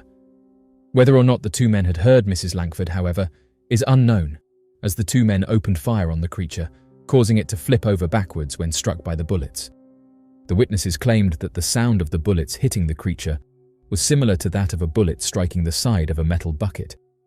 Immediately after falling to the ground, the metallic creature rose back to an upright position and ran off into the darkness, using an odd form of motion that the witnesses reported came from the hips and not from the motions of its legs.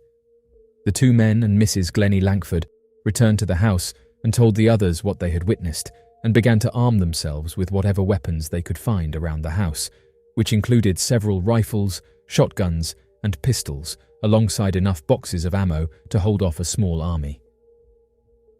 As the three families were in the living room of the home, discussing what they were to do next, they noticed a metallic creature of similar design suddenly appear in the window, trying to peer into the house as if making an attempt to enter the home by force. John Sutton then fired at the living room window, causing the creature to fall backwards and hit the ground. Believing now that they were under attack, Elmer Sutton and Billy Ray went outside to check the perimeter of the house to make sure that the creature was gone. After Elmer had stepped off the porch and onto the front grass, with Billy Ray close behind, Aline Sutton noticed a long clawed hand reaching down from the porch's rooftop towards Billy Ray Taylor's head. She screamed for him to look up and to watch out for the creature's hand. At this point, Billy Ray Taylor was pulled back into the house by Aline Sutton, and Elmer Sutton turned around and began firing at the creature on the rooftop from the front yard, knocking the creature off the roof and disappearing into the nearby weeds.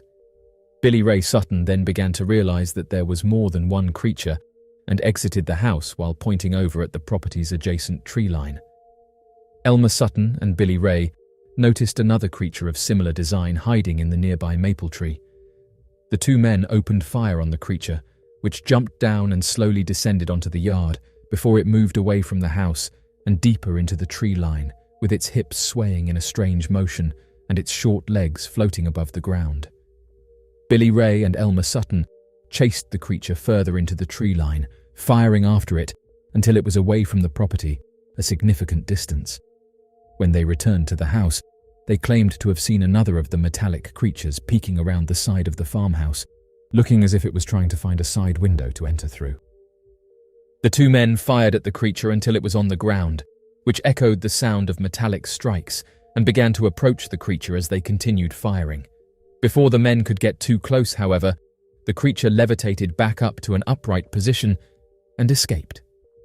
Spending another 20 minutes outside the home, looking around the property and the rooftop of the house, the two men noticed another metallic creature on the top of the house, and so began to fire multiple shots at the creature until it began descending 40 feet away from the rooftop and hovered over a fence located on the property. Chasing the creature, the two men went after the creature while firing, forcing the monster off the property as it fled away into the darkness. Failing to find any more of the creatures on or around the house, the two men re-entered the home and told the others what they had seen and that the single creature was more accurately a group of creatures. The children were told to stay under the beds, while the adults argued about what they were going to do and whether or not what was happening was some kind of elaborate prank being pulled on each other by other members of the house. More than 20 minutes passed without any sign of the creatures returning, at which point the family began to realize that their weapons were ineffective against the monsters and would not be able to repel them for long, and so decided that hiding in different areas around the house would be far more effective, in the hopes of waiting out the creatures until the morning arrived. While the occupants of the house waited, switching between hiding places and crouching by the windows and doors, the sounds of scratching and clawing would emanate from the rooftop. Before long, Mrs. Glennie Langford would scream to the men that she could see through the window that one of the metallic creatures was approaching the front door of the home and making an attempt to enter the house. Reacting quickly, Billy Ray Taylor opened the front door and fired several rounds through the screen door, completely destroying the lining of the screen door and causing the metallic creature to fly backwards onto the front yard. Mrs. Glennie Langford would later provide the testimony that the metallic creature that approached the front door had a design that differed greatly from the other reported metallic creatures. Describing the creature as having the barrel-shaped body of a shiny silver 5-gallon kerosene can supported by two skinny legs that touched the ground with a large head attached to the top of the body. Her description of the creature appears to imply that the creature was artificial in nature and possibly a metal automaton. As time passed, the surrounding metallic creatures made several more attempts to enter the house, appearing in windows and approaching the front door, but were warded off with gunfire at each attempt. The residents of the house estimated that at the height of the invasion attempts, there were somewhere between 12 to 15 of the metallic creatures at any one time, but reports themselves show that the attack could have been caused by two metallic creatures making repeat appearances. After several hours of the attack had passed, the three families began to worry that they would not be able to hold out for much longer, and began making attempts to conserve what remained of their ammunition, which was running thin. It was at around 11, a total of 3 hours after the invasion began, that the family made their first attempt to evacuate the home and contact the police. After planning out a thorough route that the 11 residents of the farmhouse could take together as a group to Elmer Sutton's and Billy Ray Taylor's car, the children and the wives quickly started to pack necessary belongings and prepared for their journey to the vehicles. When the attack slowed down, the adults formed a protective layer around the children, with the three armed men forming an outer offensive perimeter as they moved together as a group to separate vehicles.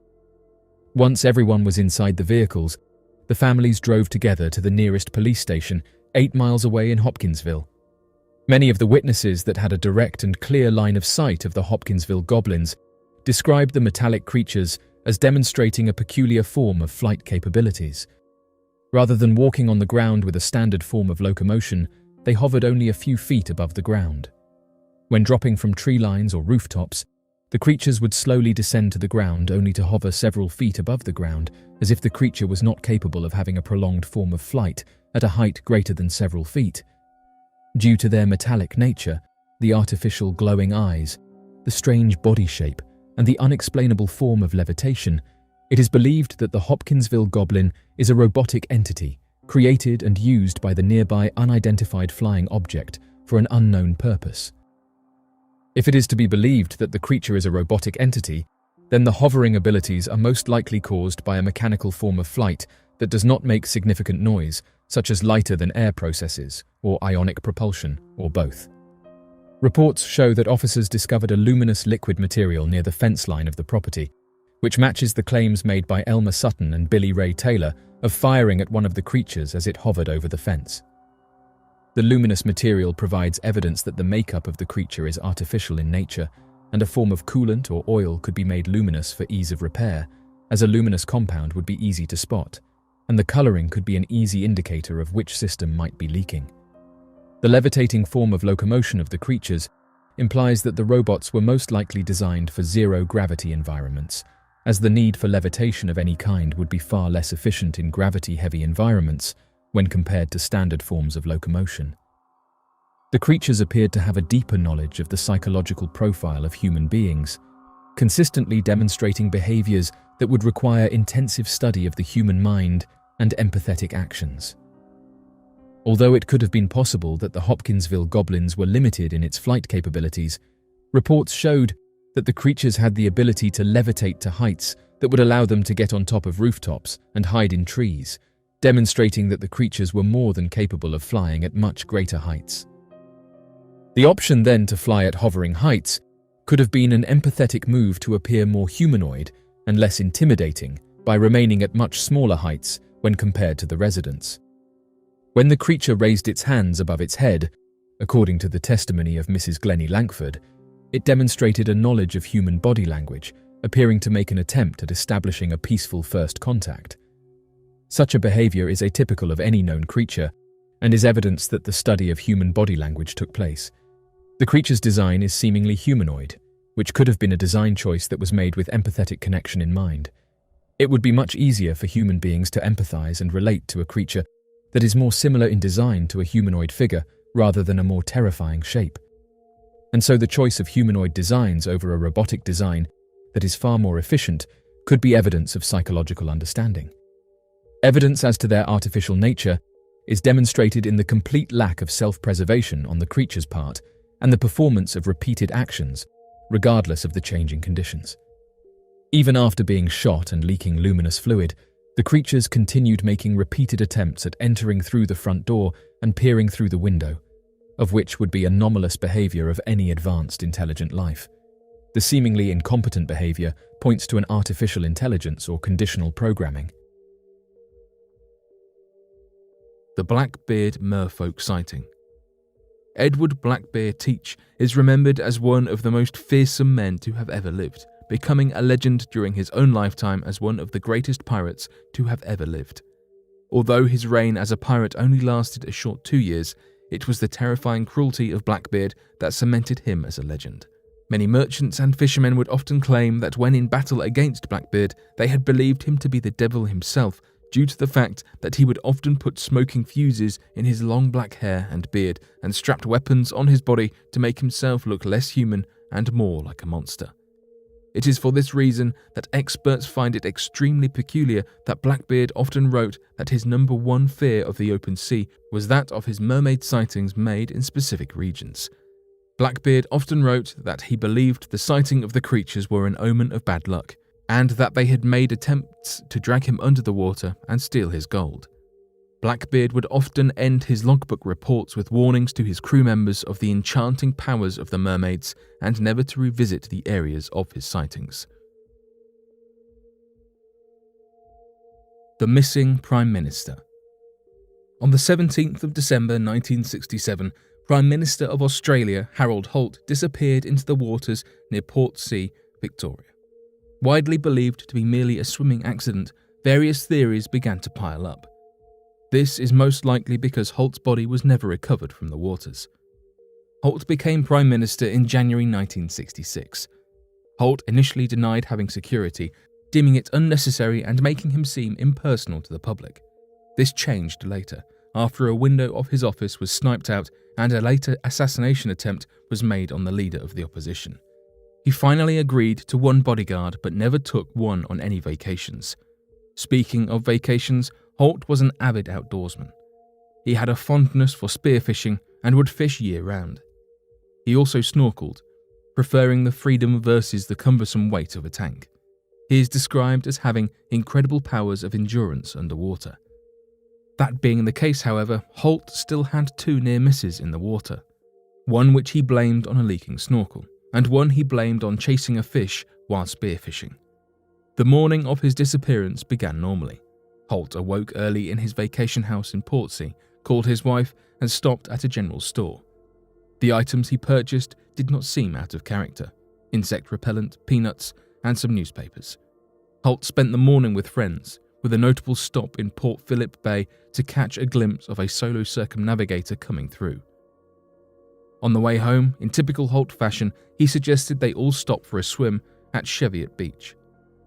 His reasonings were the hot day and wanting to work up an appetite for the barbecue lunch they had planned to enjoy. Holt was familiar with the area, having spent lots of time swimming and fishing in the area. He had even once retrieved a porthole from a shipwreck in the area. Holt was the only one to venture deep into the water. Others deemed it unsafe due to a visible swell and undertow. Holt swam deeper out into the ocean, despite the calls from his friends, and without a wave or call for help, Holt simply slipped beneath the water. The search for Holt's body went on until January 5, 1968. A formal investigation deemed it an accidental drowning, stating Holt took a risk that day and paid the price for it. They found no evidence to prove otherwise. They went on further to explain that if sea creatures had gotten a hold of his body, he would have been reduced to bones within days. This would explain the lack of body being found. It all sounds so cut and dry, but soon enough, theories began to surface. Some theories claim he ended his life, fearing his political career was ending. The police report specifically ruled out this theory. However, as Holt carried on his ordinary routines, his wife went on to say that she believed him too selfish to commit suicide. Other more crazy ideas involve a Chinese submarine rescuing their lifelong spy and being killed by a Vietnamese nerve agent, all of which have been marked as nonsense from Holt's family. In Australia, Holt's death is often the subject of dark humour. It has impacted their slang. Instead of bolting, one would do a Harold Holt. His death has even inspired a storyline on an Australian soap opera. Whatever locals believe, It is obvious Holt's disappearance has impacted the lives of those he served. Pedro Oliva Ramirez, the man who travelled to a parallel universe. Our last mysterious individual is Pedro Oliva Ramirez from Seville, Spain. He was driving home one night when he experienced something unlike anything he'd experienced before. The start of his drive was normal, but it was once he laid eyes on the open land that was about 100 meters away where he could see 5 or 6 industries. When he looked over to the other side, he saw the same phenomenon, only there were residential buildings. He felt as if the landscape was a little unusual and then started to feel a strong sensation of heat invading his vehicle. He also described seeing a great soccer goal many meters ahead from the car and he had to pass through. He heard voices, one of which confirmed that he had been transferred to another country in a different hemisphere. He continued driving along the road for about an hour until he decided to stop. He got out of his car and walked along the edge of the road for many hours, looking at the lights of other vehicles and the grass. He got back in his car and continued driving until he found a triple sign with directions. He took a detour towards Seville and got lost. He tried to retrace his steps but never found the sign again, and could not relocate the large 6-lane highway he had previously been travelling on. When looking back on the maps, he wasn't able to find such a highway to begin with. After further investigation, Ramirez concluded that he must have passed over into another dimension while driving home that day. Of course, no one is able to confirm his experience to be true, so we'll have to go off his word for now. Maybe one day in the future we will be better equipped to understand what happened, and if time travel was possible when Ramirez had this unusual experience. After taking a look at the lives of these 3 interesting and mysterious individuals, do you believe that time travel is real? With no real evidence to back each story, it's challenging to believe it entirely. With more people coming forward with stories related to teleportation and time travel, maybe we'll experience it for ourselves at some point. Until then, we can only choose to believe it's a real possibility if we want to. The disappearance of Sharon Buis. On May 23, 2014, Sharon Gay Buis disappeared from the Mount Roberts Trail in Alaska. She was last seen at 9:30 a.m. that morning at the Alaska Marine Line store in downtown Juneau. The 48-year-old was hiking solo and had not notified any friends or family about her plans. She was supposed to meet with a friend the next day at 8:45 a.m. to go hiking together, but failed to show. After some time, she was reported missing, but troopers have not found any clues of her whereabouts to this day. Sharon Buis was a physical therapist working for Juneau Physical Therapy and had lived in Juneau for a decade by the time of her disappearance. She also ran a side business where she sold orthopedic office chairs. She was shipping out 2 chairs at Alaska Marine Lines the day that she went missing. Buis was an experienced hiker and had recently returned from Greenland where she went ice camping. She had even biked from Alaska to Canada at one point and enjoyed running, kayaking, and playing hockey. Buis was always active, so her longtime hiking partner was very confused when she did not show up that morning. Buis owned an emergency GPS but left it at home that day along with her overnight backpack. Police assumed her cell phone was with her, but it was most likely turned off as the phone company could not ping its location. Ann Johnson called the police and filed a missing person report after Buis failed to show up for their Hawthorne Peaks hike. Feeling uneasy about the situation, Johnson drove around that evening to various trailheads looking for Buis's car. She eventually found it parked at Mount Roberts Trailhead at 9:30 p.m. on May 24, 2014. The search began at 1 a.m. on May 25th and covered the entire Mount Juneau trail system and backcountry over 4 days. The U.S. Coast Guard, Alaska State Troopers, Southeast Alaska Dogs, and the Alpine Club all joined the search and rescue alongside her family and friends. The Coast Guard even brought in a helicopter to use FLIR thermal imaging and night vision to find her, but were unsuccessful. The search team utilized aerial support wherever the ground was too dangerous for searchers to explore, such as ravines or ridgelines. A search dog picked up her scent near the Mount Roberts trailhead parking lot after a few days. But that was it. The search lasted only 4 days before the state troopers called it off, much to the dismay of Buice's loved ones. The searchers had covered so much ground and double-checked everywhere that they were confident she was not there. Over the next few months, occasional leads would turn up and give them hope, such as a hiker who reported a bear and a decaying odour, but nothing ever panned out. Some groups conducted additional search attempts around the trail and the abandoned mine shafts nearby, but never found any evidence suggesting Buice's presence. They have combed through that trailhead so often that it is surprising they have not been able to find anything. The police and troopers explained that Buice might have gotten lost or injured in an area inaccessible to ground searchers. Another theory is that she was attacked by an animal, although they found no evidence of that. Another idea was that she was a victim of foul play. Her car was at the trailhead, but did she even make it up onto the trail? The police never managed to find information about Sharon Buice's disappearance, so it remains an open case 7 years later. Gabriel Nagy. Sometimes people go missing and are never seen or heard from again, leaving their families to conclude, after years of waiting, that they must have met some unfortunate end. This appeared to be the case with Gabriel Nagy, who disappeared from Sydney, Australia one afternoon in 1987. A devoted husband and father to 2 children, Nagy was an incredibly hard worker who supported his family by working successful construction jobs while attending accounting classes at night. On that fateful day, Nagy had spent the morning running errands in town and called his wife Pamela to let her know that he was on his way home for lunch.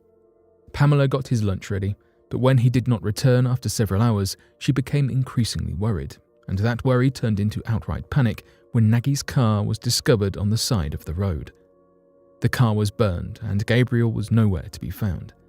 His distraught family was left to wonder what had happened and where their father and husband went. 2 weeks after his car was found, Nagy withdrew money from a bank in Newcastle, almost 100 miles from Sydney, confirming that he was out there somewhere and still alive. However, no other clues or leads turned up for over 2 decades, and his family had long ago lost hope that they would ever see him again. Finally, during preparations to declare Nagy officially dead after being missing for so long, a police officer combing public records one final time noticed that a man of the same name, who also went by Ron Saunders, had appeared in medical records from a recent surgery. The officer travelled to the location of the surgery in a town called Mackay, almost 1,000 miles from Sydney, and tracked down Nagy at last. It turned out that he had developed dissociative fugue as a result of the crash, resulting in retrograde amnesia that caused him to forget about his life prior to the accident. With no idea who he was, he spent the intervening years mostly homeless, wandering from city to city. He called himself Ron Saunders because he had seen a sign for Saunders Beach during his wanderings and, not knowing his real name, thought that it sounded nice. After his discovery, as he read letters and saw pictures from before his accident, his memory slowly began to return in hazy pieces, and he was reunited with his family. Although he and his wife and children still live separately, his family is all supportive of Nagy as he navigates this new life that he was unaware that he even had, and begins to rebuild the relationships with those who had believed him dead for 20 years. The Cassie Nicole boat. On April 10, 1990, a snapper boat set off on a fishing expedition in the Atlantic Ocean. For the majority of the previous month, the ship had been undergoing maintenance, and on the second day of the expedition, at allegedly 4:30 a.m., one of the crew members, Nathan, noticed that there was something wrong with the ship. It was stagnant and churning forward in a worryingly unstable manner. Brothers Nathan and the captain Billy Joe Neesmith discovered a store of water in the hold and the pumps were no longer running. The power went out and any attempts to get help through the radio were futile. Nathan woke up the other 2 crew members, Keith Wilkes and Franklin Brantley, who attempted to gather and pour the water overboard using buckets, but this failed as the boat continued to sink deeper into the waves. Captain Neesmith ordered for the ship to be abandoned since they would not be able to salvage it. Fortunately, they had a raft on board, which they all decided to board, but the raft was run down and had not been adequately cared for during the ship's maintenance, and a fungus had gotten into the wood, rotting it from within. The raft was small, and the 4 men struggled to fit onto it. They floated upon the waves until the hull of their sunken boat drifted towards them. Nathan decided to attempt riding on the hatch drifting nearby, despite the pleas from his fellow crew members to remain on the raft. They had no way of knowing what would happen if touching the shipwreck was safe, not to mention they feared the possibility of being split up on the vast, dark ocean.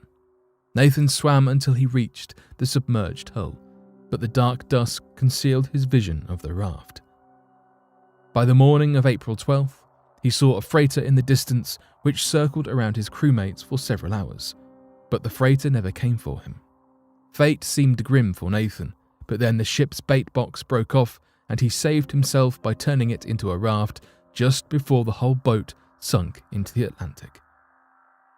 He was rescued on April 15th, 1990, terribly sunburnt and on the verge of death from dehydration. He hoped to be reunited with his crewmates, but this chance never arrived because, despite a search by the US Coast Guard, his 3 crewmates were missing. Nathan believes that the freighter which saved them dropped them off in a different nation. Oneida, the sister of Nathan and Captain Billy Joe Neesmith, received a strange call from someone speaking Spanish, but the only thing she understood was her name and phone number before the caller hung up. The owner of the snapper boat, Mr. Tyson, received a similar call from someone speaking broken English. Oneida and Tyson received 3 more calls between them until 1991, when the caller said, "I am bringing them home," in comprehensive English.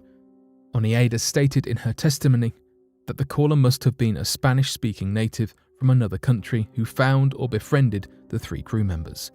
The 3 men, Billy Joe Neesmith, Keith Wilkes and Franklin Brantley, are still lost at sea and have officially been declared deceased.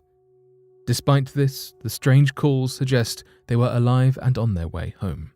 Since then, there has been no contact at all with either Mr. Tyson or Oneida. Despite the fact 30 years have now passed, their family still pray for their safe return. The unsolved disappearance of Thomas Nuzzi. Thomas Nuzzi's family has been searching for him for the last decade after he mysteriously vanished on June 18, 2001. He was last seen by friends 3 days prior and was finally reported missing after failing to show up to work in Bethel, Alaska on the 19th. The last image of him was taken on the 18th at a gasoline station near the Super 8 Hotel on Minnesota Drive in Anchorage, where he was staying.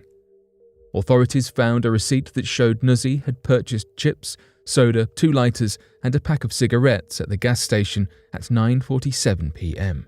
He was never seen or heard from after this. Police believe Nuzzi was on foot when he disappeared, since his Jeep Cherokee was found 12 miles outside of the city at the Alpenglow ski area in Chugach State Park, and his bicycle was at his unlocked storage unit. Apparently, on June 15th, a woman and another man attempted to break into Nuzzi's car at the hotel, as reported by a security guard. The woman was also captured on the surveillance camera standing next to Nuzzi at the gas station. On his last known day, the same couple was once again spotted breaking into the Jeep. This time, the man was successful and drove off with the car. The following day, the day Nuzzi was reported as missing, a housekeeper of the hotel saw a man on Nuzzi's hotel room floor. When she came back later in the afternoon, the same man was sitting on the bed. He was not Nuzzi, and she made him leave the room. Police consider the couple as persons of interest to the case, but have not been identified or seen since. The woman is small, about 5 foot 2 inches and 105 pounds, Caucasian with medium-long dark hair and possibly in her 20s. The man is dark-skinned, tall, thin, and has decaying teeth. They are suspected of having used Nuzzi's phone since all the recent calls on his phone were traced to unknown numbers. Many of the numbers are connected to motels, pages, and a halfway house. Nuzzi's nephew called back every single call, missed, dialed, or received, but none of the people who answered him had ever heard of his uncle before. Despite an extensive search for clues by authorities, they were unable to turn up any evidence or leads to Nuzzy's disappearance. He lived a quiet and reclusive life, working as a registered nurse and often travelling around the state for his employment. Because of this, he did not even have a permanent address and opted to live out of hotels. He has never been seen since that day, and his case remains unsolved. The Shanti Devi Story. The story of Shanti Devi is among the most amazing documentation of reincarnation, attracting the attention of everyone, including Mahatma Gandhi. Born in India's New Delhi on the 11th of December 1926, Shanti did not speak much in her first years, unlike many young children. When she reached 4 years, however, she started speaking about her memories of another life that she lived. She said that her home was not in Delhi, but instead 93 miles away in Mathura, where she lived with her husband, and she insisted that she had to go back to her son and husband. Her parents discouraged her from speaking of her previous life, telling her to put it behind her and be concerned about the present, which annoyed her and made her run away from home to Mathura. She was found and taken back to her parents. She started speaking of her previous life during school in detail and was even able to recall the names of her husband, children, and what happened when she lost her life. She died 9 days after giving birth. This information enabled the headmaster to locate a man named Kedar Nath, who had lost his wife Luji 9 years ago, 10 days after childbirth. Kedar visited Shanti and her parents using a false name, and she soon identified him as her previous life husband. Mahatma Gandhi was informed of the events and possible reincarnation, and he set up a team to investigate the story. Shanti and the team went to Mathura, where she recognized her home, the furniture layout, and even her family members. She remembered some secrets of family members that someone would only know in confidence. Shanti was also able to tell her husband that he did not keep the promises that he had made to her. She also started speaking in her local dialect.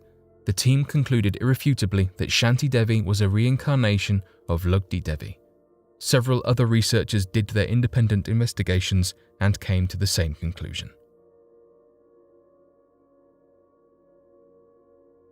Zach Baggins and the Conjuring House. Ghost hunter, TV presenter and all-round creep-loving guy Zach Baggins has been surrounded by ghouls and ghosts for most of his professional life. The host of the show Ghost Adventures, Baggins also owns his own haunted museum in Nevada. Despite becoming accustomed to the spooks of the underworld, Baggins reportedly isn't immune to the effects that his area of interest has on people.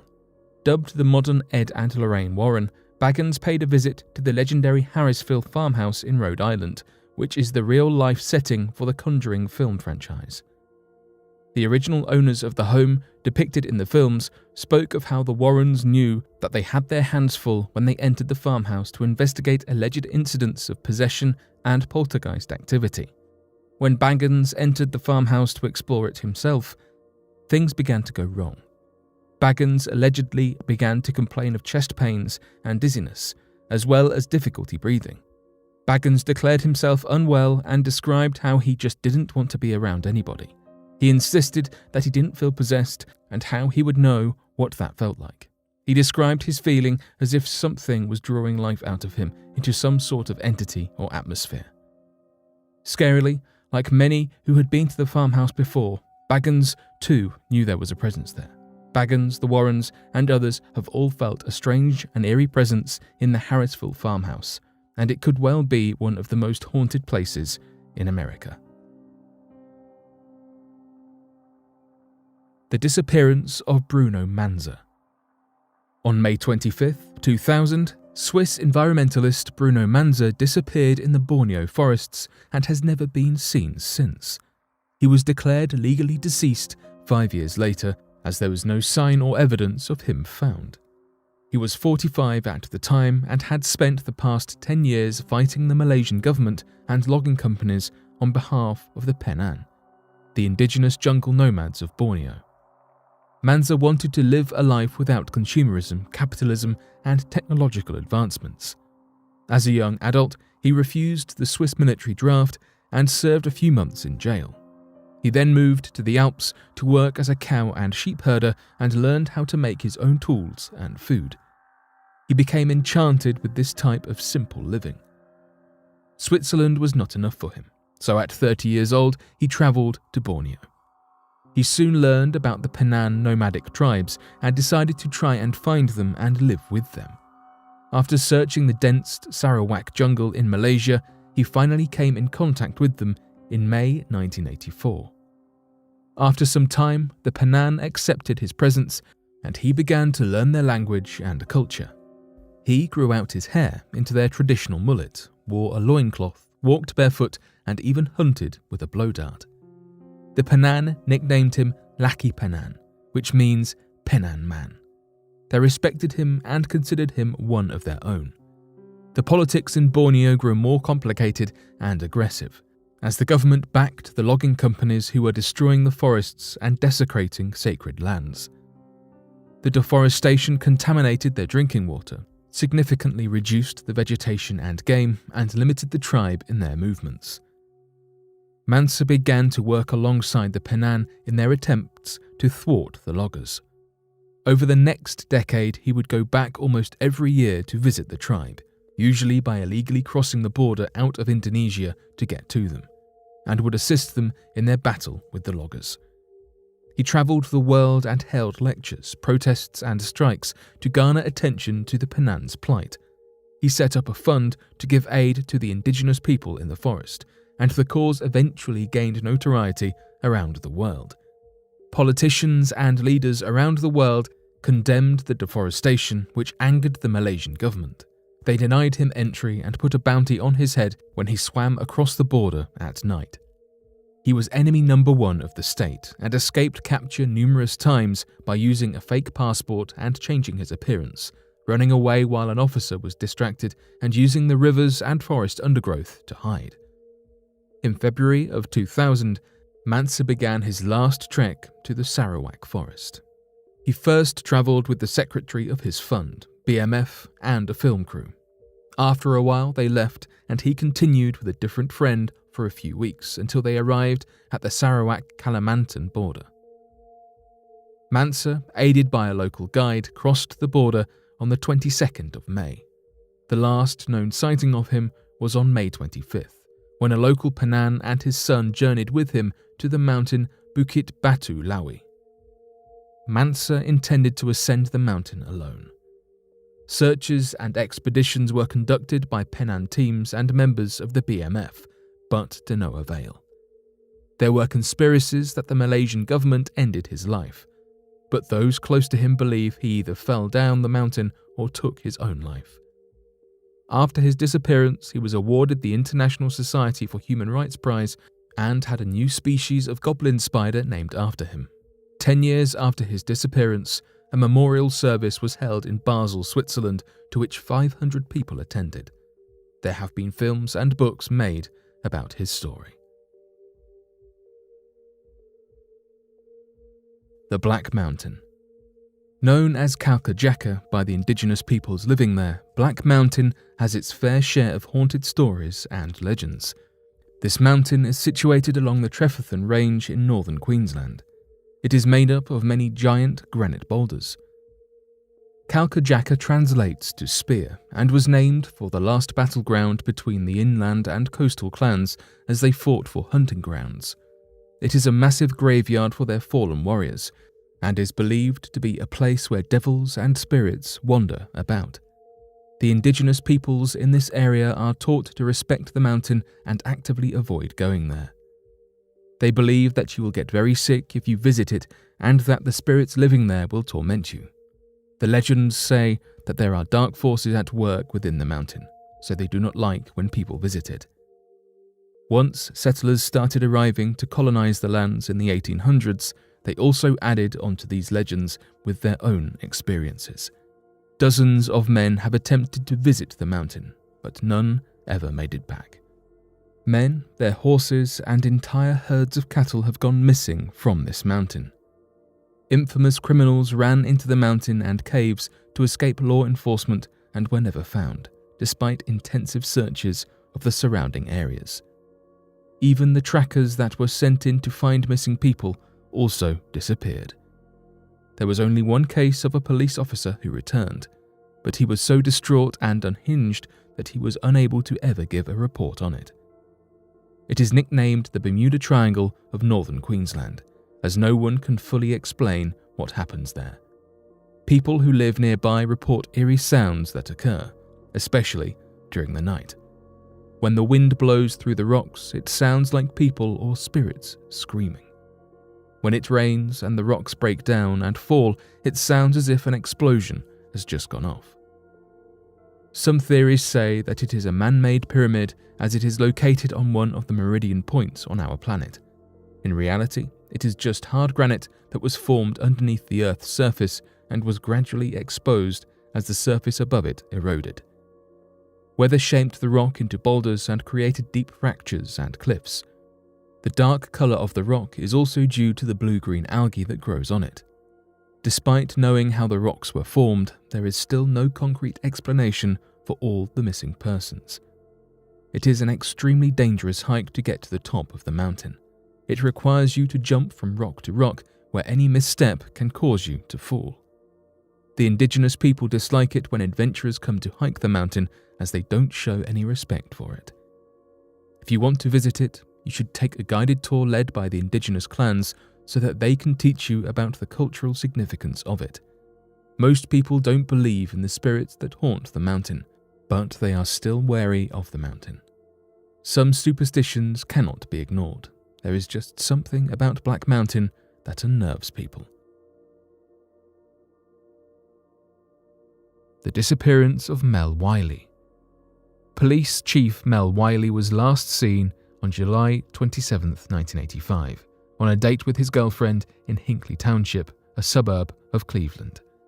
His car was found on July 30th at Lakefront State Park on Lake Erie in Cleveland, Ohio. Police performed a thorough search of the area and found no sign of Wiley. After searching his car, which was still locked, they found his wallet with $15 in cash, his police ID and badge, some sunscreen, a pack of cigarettes, and a beach towel. After performing an investigation among Wiley's friends, family, and co-workers, authorities ruled out the possibility of foul play. Wiley left work early a lot and seemed moody in the weeks before his disappearance. His friends believed that he had grown tired of his job but did not think anything of it. He had always wanted to retire at 50, so he could write full-time, but he ended up disappearing 3 years before retirement. In his spare time, Wiley wrote poetry and was a thriller mystery novelist. Before his disappearance, he was writing a novel about a homicide in Pennsylvania that he often spoke of to anyone that would listen. When police entered Wiley's home, it was spotless, and he had also left several days of food and water out for his 2 cats. After an extensive search through his belongings, his thriller manuscript was nowhere to be found. Other missing things were stamps, envelopes, his music collection, typewriter paper, and an address book. Most of his long-sleeve shirts were missing, which he frequently wore to cover the burns on his arms that he had suffered while serving in the military. The only thing left in his fridge was a jar of mayonnaise. The police later found out that his desk at the police station was empty as well, except for a key to his apartment. At this point, it was as if Wiley had merely vanished into thin air. But after picking up his dry cleaning, police found the first of many strange clues. Located in the pocket of his police uniform were bus schedules from Cleveland to San Francisco. Wiley had written a letter to a female friend before his disappearance. He had expressed that he wanted to disappear and was tired of his life in Hinckley. The letter stated that he would be 2,500 miles away when his friend would receive his letter, roughly the distance between Cleveland and San Francisco. Police were able to decipher the letter by looking at the ribbon on his office typewriter. Investigators were never able to track down the original letter, and it appears that the friend never received it. As a police chief, Mel had access to all he would need to form a new identity directly at his fingertips. With access to a database of fingerprints and social security information, it is entirely possible that Mel leveraged his years in law enforcement to facilitate his disappearance. With his military background and several years in law enforcement, he would also know how to stay off the radar. Mel was the only suspect in his own case. He was declared legally deceased in 1993 per Ohio law, once he had been missing for 5 years. Mel could very well be enjoying his remaining years writing poetry and novels on the West Coast today.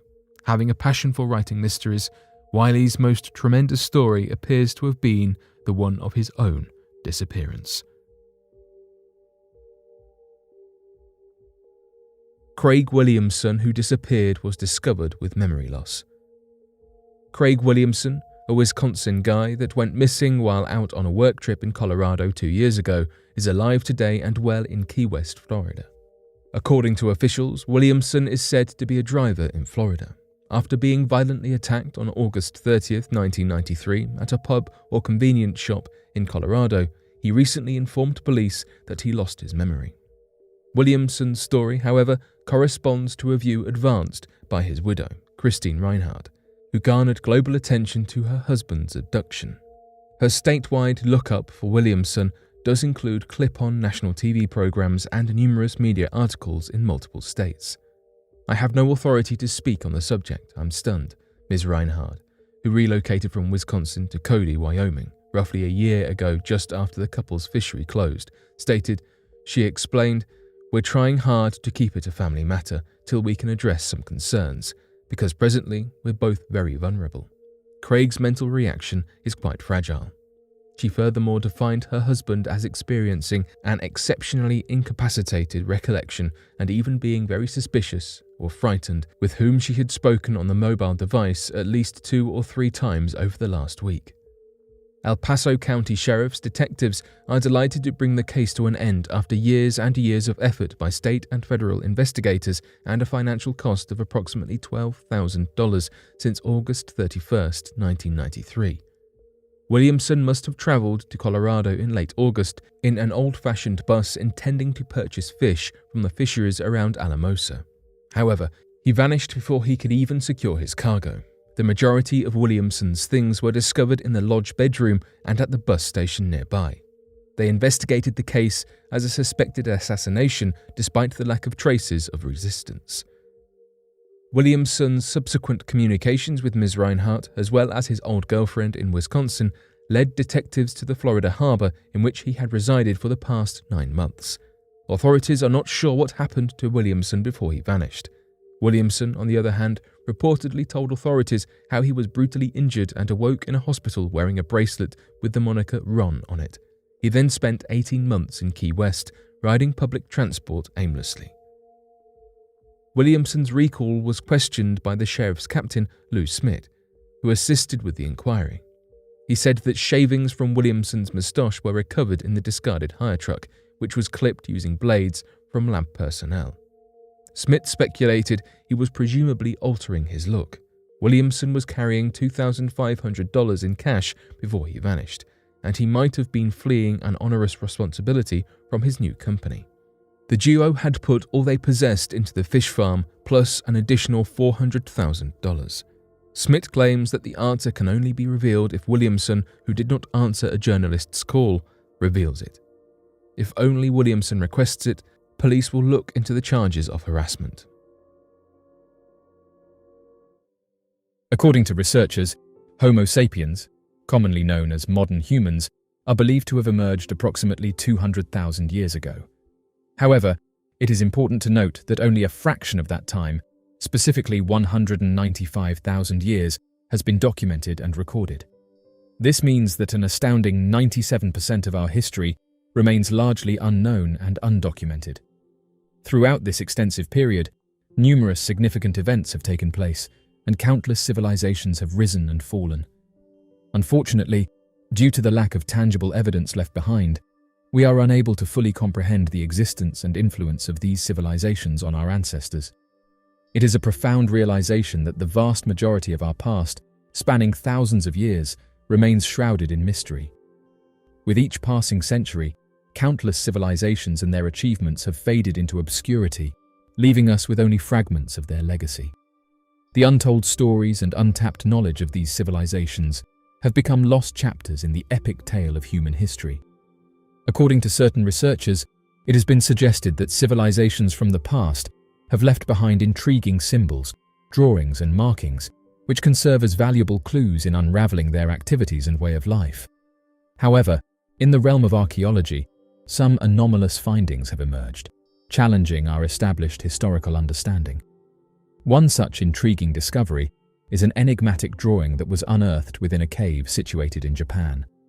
Delving into the depths of this topic, it becomes increasingly evident that these ancient civilizations possessed a language of symbols and depictions that carried profound meaning. These visual remnants provide a window into their world, allowing us to gain insights into their rituals, beliefs, communication systems, and perhaps even their artistic expressions. The British Exploring Society was among the pioneers in sharing this intriguing discovery on their social media accounts, prompting their followers to weigh in with their interpretations. Since then, numerous other social media platforms have also shared this discovery, leading many to observe the striking resemblance between the drawing and an advanced aircraft.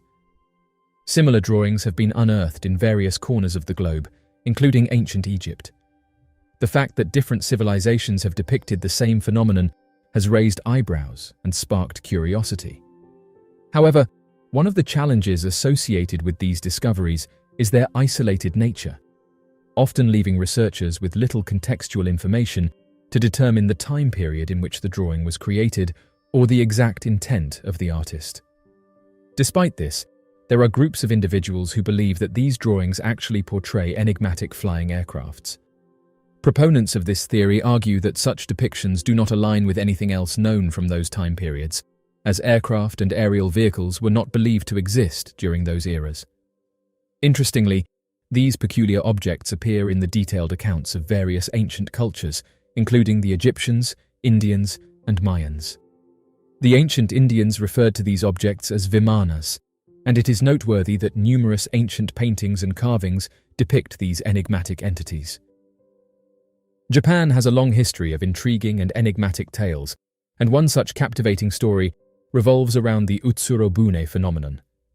This incident, which occurred in 1803, centers around an extraordinary event where an alluring young woman appeared on the shores of Japan aboard a peculiar, technologically advanced vessel. Inquisitive local fishermen were both fascinated and perplexed by her presence, as she seemed unable to communicate in the native Japanese language. Uncertain of how to handle this extraordinary situation, the fishermen eventually decided to release her back into the sea, allowing her to depart in her peculiar craft. Local legends surrounding this mysterious occurrence often allude to the woman being a visitor from a distant and unfamiliar land, as her appearance and demeanor were noticeably distinct from the local inhabitants. Some intriguing accounts even mention a captivating element. The woman was said to be clutching a mysterious box in her hands when she arrived ashore. The story of the Utsurobune serves as a testament to Japan's profound and long-standing fascination with extraordinary occurrences and their willingness to embrace the enigmatic and unknown. Though limited historical information exists, the legend continues to captivate the imagination, allowing for various interpretations and speculations about the origin and purpose of the woman's unusual vessel, as well as her own identity and intentions. This mesmerizing tale has become a notable part of Japan's folklore, embodying the enduring allure of the unknown and the ever-present desire to unravel its secrets. The legend surrounding Utsurobune is supported by 3 distinct historical references, all originating from the early 1800s. While these references provide different accounts of the incident, they share certain similarities. The story also mentions a series of investigations that were conducted, each yielding somewhat contrasting findings. Notably, one of the more recent investigations was carried out by Dr. Kazuo Tanaka from Gifu University of Tokyo. According to his research, the legends surrounding Utsurobune lack specific details regarding the boat's movement, but do highlight the peculiar fact that it remained motionless on the water. These findings shed light on the complexity and enigmatic nature of the legend, inviting further exploration and analysis. During their exploration of an ancient cave system in India, Dr. Bhagat and his team made yet another peculiar discovery. According to their findings, they stumbled upon an intriguing cave painting that bore a striking resemblance to an extraterrestrial being. Astonishingly, they estimated that this painting could potentially be over 10,000 years old. Dr. Bhagat expressed his keen interest in seeking the opinions of both NASA and the Indian Space Research Organization in regard to this astonishing find. This discovery has sparked the speculation among certain theorists that advanced ancient civilizations thrived thousands of years ago, leaving behind compelling evidence of their presence. For instance, some theorists highlight the intriguing stone figure found amidst a cluster of ancient Mayan ruins in Guatemala. This stone figure intriguingly depicts a remarkably accurate representation of a modern-day astronaut, skillfully crafted in stone. Naturally, this enigmatic stone figure has been at the center of numerous debates surrounding ancient civilizations. Some claim that the representation of these gods as advanced beings from distant planets is a testament to their superior knowledge and technology. It is believed that these ancient civilizations may have possessed a profound understanding of astronomy, space travel, and the existence of beings from other worlds. This remarkable discovery, along with the cave painting found in India, adds an intriguing layer to humanity's understanding of its ancient past. The search for answers and the interpretation of these mysterious relics continue to captivate the minds of both scientists and enthusiasts alike. The cave paintings, which can be found in close proximity to central India, offer an intriguing sight as they depict a variety of both human and animal figures. Astonishingly, these ancient artworks exhibit depictions of kangaroos, giraffes, and fish-like creatures, species that are not native to India. However, one particular painting caught the attention of the research team due to its uniqueness. Dr. Bhagat, a member of the team, provided an interesting perspective on this discovery, suggesting that it implies a possibility that humans in prehistoric times might have encountered or imagined beings from other planets. This notion, which continues to pique the curiosity of both people and researchers, is further reinforced by the presence of figures wearing spacesuits in some of the depicted scenes. While similar cave paintings have been discovered in the past, none have exhibited such intricate and detailed renderings until now. Remarkably, this specific region is also home to portrayals of flying saucers, equipment, and depictions of abduction, prompting amateur researchers to question why mainstream scientists have not pursued further investigation. They argue that the omission of these astonishing discoveries from our history books hinders our understanding of the past and maintains that such findings could provide invaluable insights. On the contrary, mainstream researchers have dismissed these depictions as mere drawings, lacking any historical significance.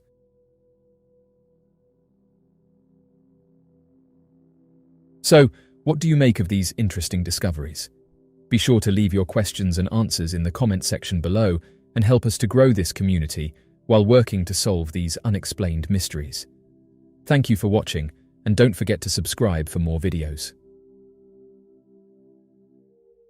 The mysterious disappearance of Christine Parker. Christine Parker, a 55-year-old woman, went missing on August 6, 2023, in Battle Mountain, Nevada. She was last seen after she departed from her residence in Idaho, driving her pickup truck accompanied by her 2 loyal Border Collie dogs. Christine Passy Parker, hailing from Montpelier, Idaho, is a remarkable individual who embraces multiple roles in her life. As a devoted wife, loving mother, and doting grandmother, she embodies the essence of familial warmth and love. However, her journey has not been without challenges. On the evening of August 6, 2023, Christine Parker's whereabouts were last observed in the vicinity of Battle Mountain, Nevada, at approximately 4:30 in the afternoon.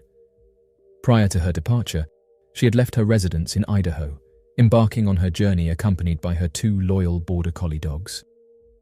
It is noteworthy that these dogs are distinguished by their distinctive half-white and half-black facial markings. On the 7th of August in the year 2023, her family took the step of reporting her missing to the Montpelier Police Department after they were unable to establish contact with her. In a remote area of the Eugene Mountains near Imlay, Nevada, a hunter stumbled upon Parker's vehicle on August 15, 2023. The abandoned vehicle, precisely described as a 2011 charcoal grey Toyota Tacoma pickup truck with an Idaho license plate number, raised intrigue and questions regarding its presence in Pershing County. In an exhaustive effort to locate Christine, authorities meticulously scoured the surrounding vicinity by collaborating with search and rescue teams, mounted police units, and the Civil Air Patrol. Despite this extensive search operation, no trace or indications of Christine's whereabouts were discovered. The combined efforts of these experienced search teams, law enforcement personnel, and aviation experts yielded no definitive answer for what happened. Christine Parker is classified as being at risk due to a medical condition resulting from a traumatic brain injury she experienced several years ago. This condition necessitates her daily intake of medication. As a consequence of her medical condition, Christine may exhibit symptoms such as paranoia, emotional withdrawal, or an excessively friendly demeanor. The investigation conducted by the police did not uncover any evidence suggesting foul play in relation to Christine Parker's disappearance.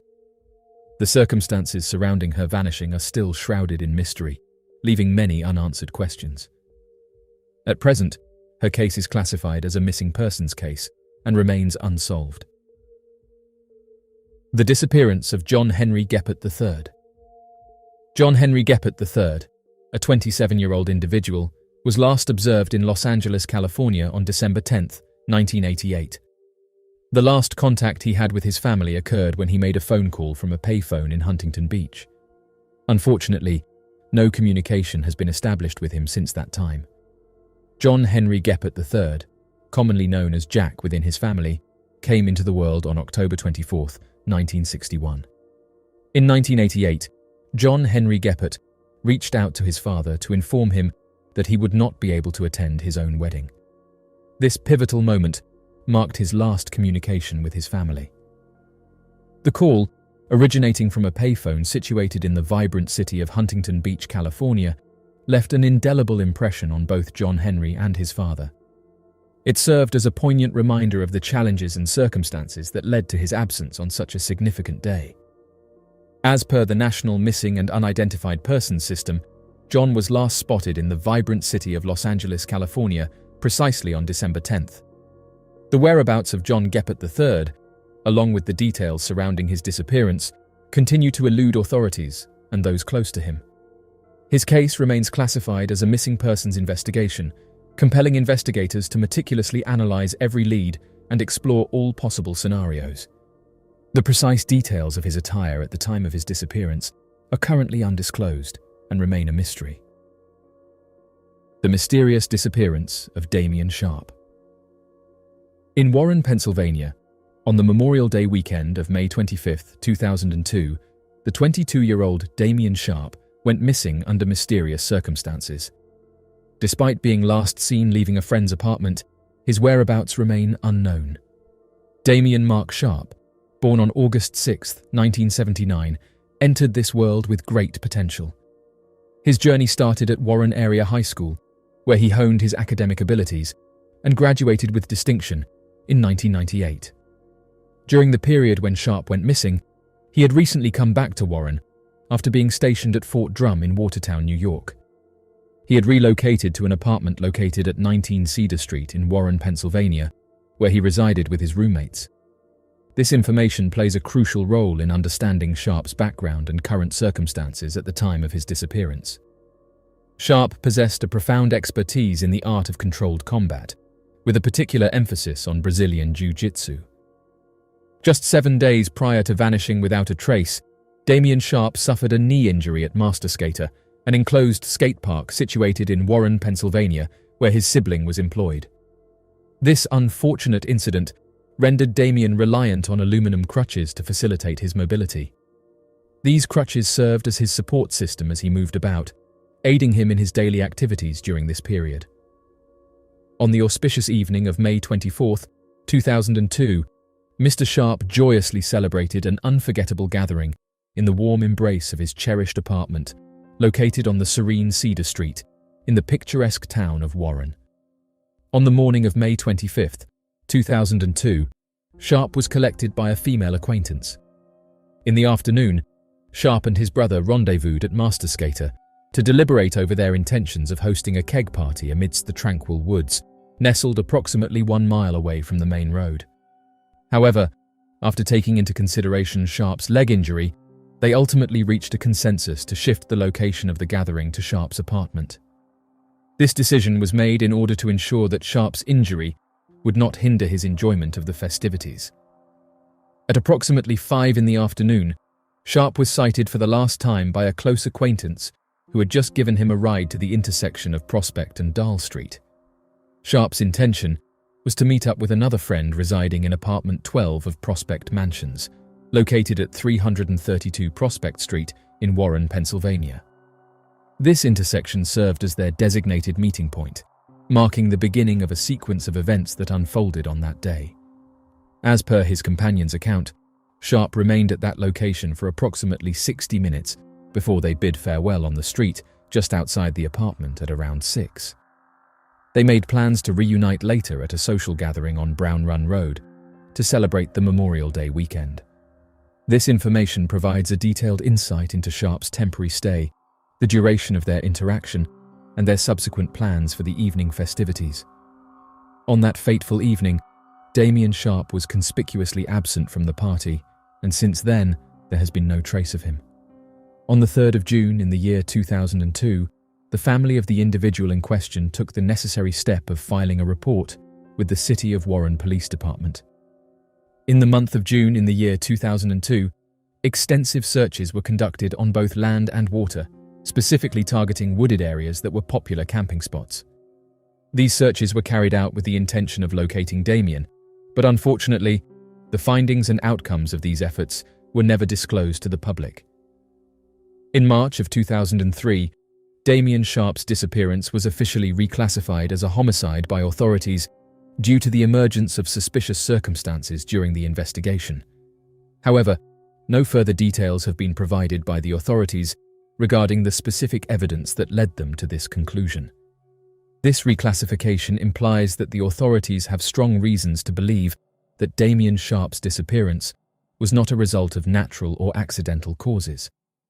According to a single witness who came forward, it was reported to the police that Damien met a tragic fate by being fired at by one of his associates due to a dispute over something that had gone missing.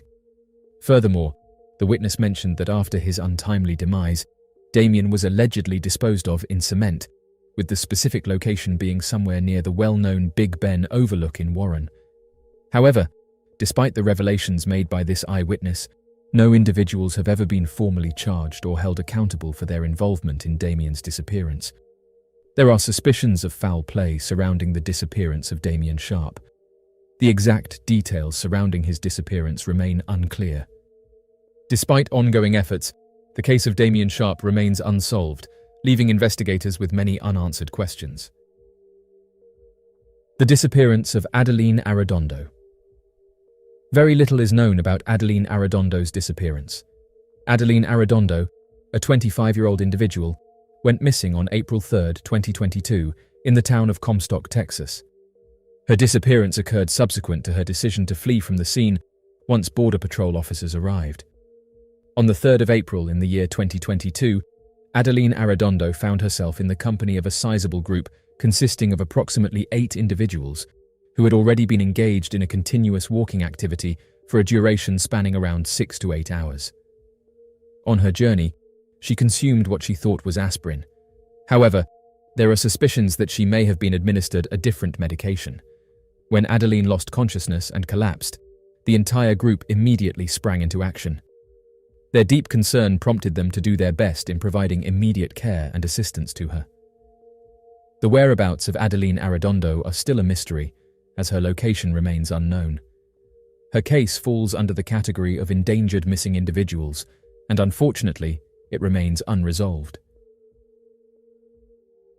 The disappearance of Orlando Longmire. As of today, very little is known about Orlando Longmire's mysterious disappearance. Orlando Longmire, a 62-year-old individual, was reported missing in Philadelphia, Pennsylvania, on March 30, 2022. Detailed investigation reveals that he was last seen on March 22nd after departing from his residence while carrying his required medications. Orlando Longmire, a resident of Philadelphia, Pennsylvania, came into this world on June 15, 1959. On the day of March 22nd, 2022, Orlando departed from his residence while carrying his necessary prescription medication containers. However, from that moment onwards, his family has not had any sight or knowledge of his whereabouts. On the evening of March 30th, 2022, Orlando was sighted for the final time at approximately 5 in the vicinity of North 27th Street in Philadelphia.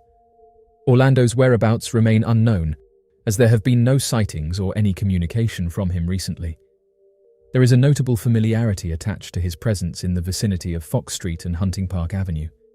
The precise whereabouts of Orlando Longmire and the details surrounding his vanishing continue to be a mystery, leaving the investigation into his case unresolved. The disappearance of Melissa Lemoyne. Melissa Lemoyne, a 39-year-old woman, went missing in Tampa, Florida on July 14, 2023. The circumstances surrounding her disappearance are quite concerning, as she vanished soon after being dropped off at the Frontier Travel Park to meet an individual she had connected with online. During the period when Melissa went missing, she resided in Lutz, Florida, a town situated approximately 15 miles away from Tampa. Lutz, a peaceful community with its distinct charm, provided a serene backdrop. In the scorching afternoon of July 14, 2023, a close relative transported Melissa to the sprawling and bustling Frontier Travel Park, situated conveniently on Nebraska Avenue in the vibrant city of Tampa, Florida. Melissa had made plans to meet an unfamiliar person whom she had been engaging with on Facebook. The purpose of this meeting was to finally meet face-to-face and get to know each other better. After leaving her last known location, Melissa unfortunately never reached her destination, and there has been no communication or information about her whereabouts since. When she did not come back home, her family took the initiative to report her as missing to the Hillsborough County Sheriff's Office, expressing their concern and seeking assistance in locating her whereabouts. The current whereabouts of Melissa Lemoyne, along with the details surrounding her disappearance, continue to be shrouded in mystery. Despite extensive efforts to find her, the case remains unresolved. The mystery of David Holtz. Over 250,000 individuals are reported missing every year, with estimates of actual missing persons cases that are left unreported, pushing that total to more than an expected 300,000 cases annually. With that many reports, it is no wonder that a vast majority of these cases are left unsolved. However, every now and then there are a series of missing cases that emerge that are so peculiar they become the subject of internet theories and impossible to explain theories. Known as the Missing 411, there appears to be a substantial number of missing persons cases relating to the disappearances of individuals from national parks. In fact, many of these cases are believed to not be investigated too deeply, as some form of supernatural or paranormal cover-up takes place in these undisturbed locations. The Sequoia National Park, nestled just south of the renowned Yosemite National Park, boasts breathtaking views of pristine wilderness that, despite its splendor, is often overshadowed by its more popular neighbor. With its magnificent peaks made of predominantly granite, including the towering Mount Whitney, the tallest mountain in the contiguous United States, at a staggering elevation of 14,500 feet, Sequoia National Park holds a mesmerizing allure for adventurers seeking unspoiled natural beauty. Unfortunately for one family, this beauty would be tainted by one of the most tragic events to have occurred in the park during this time. According to the Missing Persons Report, on the 13th of July, back in 1971, a young 9-year-old by the name of David Holtz would suddenly vanish while walking with his family through the Sequoia National Park, leaving behind a haunting mystery for investigators to uncover. Colonel Edward Holtz, a distinguished commanding officer from the Los Angeles Armed Forces Examining and Instruction Center, embarked on a memorable camping and fishing trip with his 3 sons in this picturesque setting. Choosing the idyllic Dorst Creek Campground, a location in close proximity to the popular Kings Canyon Visitors Center, and a mere 3 miles from the awe-inspiring giant General Sherman tree, considered to be the tallest tree in the world, the Holtz family eagerly set out to establish their camp and indulge in their shared passion for fishing. Unfortunately, as the Holtz family returned from their fishing excursion in Dorst Creek, David became separated from his brother Mike after expressing his desire to take a different path. According to Mike, his brother David had been standing behind him a few feet as they talked and walked down the path following their father. Several times as they walked back to their campground together, David pleaded with Mike if they could go together to investigate other pathways and areas away from the main hiking trail. Worried for his brother's safety, Mike would tell David not to step away from the trail and to stay within sight of him, as they continued back to the campground. Mike would later tell investigators that as the two brothers were close to the campground, Mike said something to David, but David didn't reply, causing Mike to turn around and realize that David was nowhere nearby. While David's father and brother safely reached the campsite, their hearts sank as they realized David was nowhere to be found. Frantic shouts echoed through the wilderness as they immediately turned back and followed the hiking trail to where they had come from while calling out to 9-year-old David. The anxious group tirelessly scoured the area where David was last seen, but their calls were met with an eerie silence. The newspapers of the time reported Colonel Edward Holtz's heart-wrenching statement that his son was mentally challenged, which further compounded the already challenging search efforts.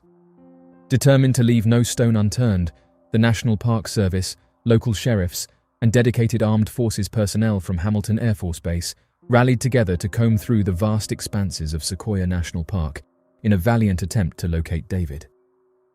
Days turned into a week as the search persisted, yielding no sign of David. However, a glimmer of hope emerged on the 8th day when a searcher, en route to the Dorst Creek campground, stumbled upon a small tackle box resting on the side of the road. The discovery sent a mix of encouragement and concern through the search party. Colonel Holtz identified the tackle box as belonging to David, intensifying the belief that it was a tangible clue in close proximity to the area he disappeared. The peculiar nature of its placement, along a road traversed daily during the search, seemed almost like a cryptic message, adding an air of mystery to an already perplexing ordeal. Refusing to surrender hope, search parties persisted in scouring the mountainous terrain, their determination unwavering. Curiously, the airborne searches conducted over the area failed to spot David's bright red and orange shirt, the very garment he had been wearing when he vanished. Despite their exhaustive efforts, the formal search for David Holtz was reluctantly concluded after 2 weeks of relentless pursuit. Nevertheless, Colonel Edward Holtz, driven by unwavering paternal love, could not bear to abandon the quest to find his beloved son. On July 31st, 18 days after David's disappearance, accompanied by a loyal friend, Edward Holtz ventured into an elevated region known as Colony Meadows, situated an estimated 8,000 feet above the point where David had last been seen. Amidst the pristine beauty of this lush, verdant meadow, adorned with majestic giant sequoias, a heartbreaking discovery unfolded. Edward and his companion stumbled upon David Holtz, but they were too late. Regrettably, the available records fail to provide any details regarding the condition of David and what caused him to pass away. And while the Park Service initially attributed his demise to exposure and exhaustion, it is essential to note that no autopsy had been conducted at that time. To unravel the enigma of how David ended up in Colony Meadows from Dorst Creek is a riveting aspect of this tragic tale. If we are to embrace the belief that David's tackle box was indeed discovered along the road leading to Dorst Creek campground, in a direction completely opposite to where he was eventually found, it implies that David, who was only 9 at the time, ventured further east, tracing the path upstream of the creek, ultimately leading him towards the captivating meadow directly through the path of active search and rescue volunteers. It appears that David, rather than retracing his steps along the road back to the campground, or even venturing towards the nearby major highway, embarked on a path that led him below Colony Meadows. There, he encountered a treacherously steep and rock-faced mountainside, an imposing obstacle that seemingly rose vertically for 700 to 900 feet, depending on the precise route he took, a height and steepness that would have been impossible for even experienced climbers to have pursued, and completely unfathomable for such a young individual. Adding another layer of intrigue to this haunting tale, it is disheartening to note that the case file, which could potentially shed further light on the search for David, has been inexplicably destroyed. After the Sequoia National Park was petitioned with a Freedom of Information Act to force the release of any information the park had gathered on the David Holtz case, the National Park officials would respond to the query with the claim that all information surrounding Holtz had been recently destroyed. While the fate of David remains shrouded in uncertainty, his story resonates deeply with the countless other missing persons cases that have plagued communities worldwide. The mystery of Charles C. Morgan. In the early morning hours of March 22, 1977, Charles Morgan, an escrow agent residing in Phoenix, Arizona, mysteriously disappeared after leaving his home. However, after an agonizing 3 days, he finally returned to his wife, Ruth, with an unsettling revelation. It was around 2 a.m. when he made his way back, with noticeable restraints adorning his body, a plastic handcuff encircling one ankle and handcuffs tightly securing his hands. Unable to vocalize his distress, Charles pointed urgently to his throat, silently indicating his inability to speak. Recognizing his communication limitations, Ruth promptly offered him a pen and paper, to which he scribbled a haunting message. He had been subjected to the ingestion of a potent hallucinogenic medication that could potentially ravage his delicate nervous system. Fearful for her husband's well-being, Ruth expressed her desire to involve the authorities or seek medical attention. However, Charles, aware of the risks involved, implored her not to take any action that could jeopardize the safety of their family. During the time that Ruth cared for him and aided his recovery, he revealed a shocking revelation. He had been employed as a covert operative, working undercover for the US Treasury Department for a period spanning 2 to 3 years. However, he did not elaborate further, mentioning only that his captors had forcibly taken away his Treasury identification. Disturbingly, 2 months subsequent to his initial disappearance, he once again vanished without a trace.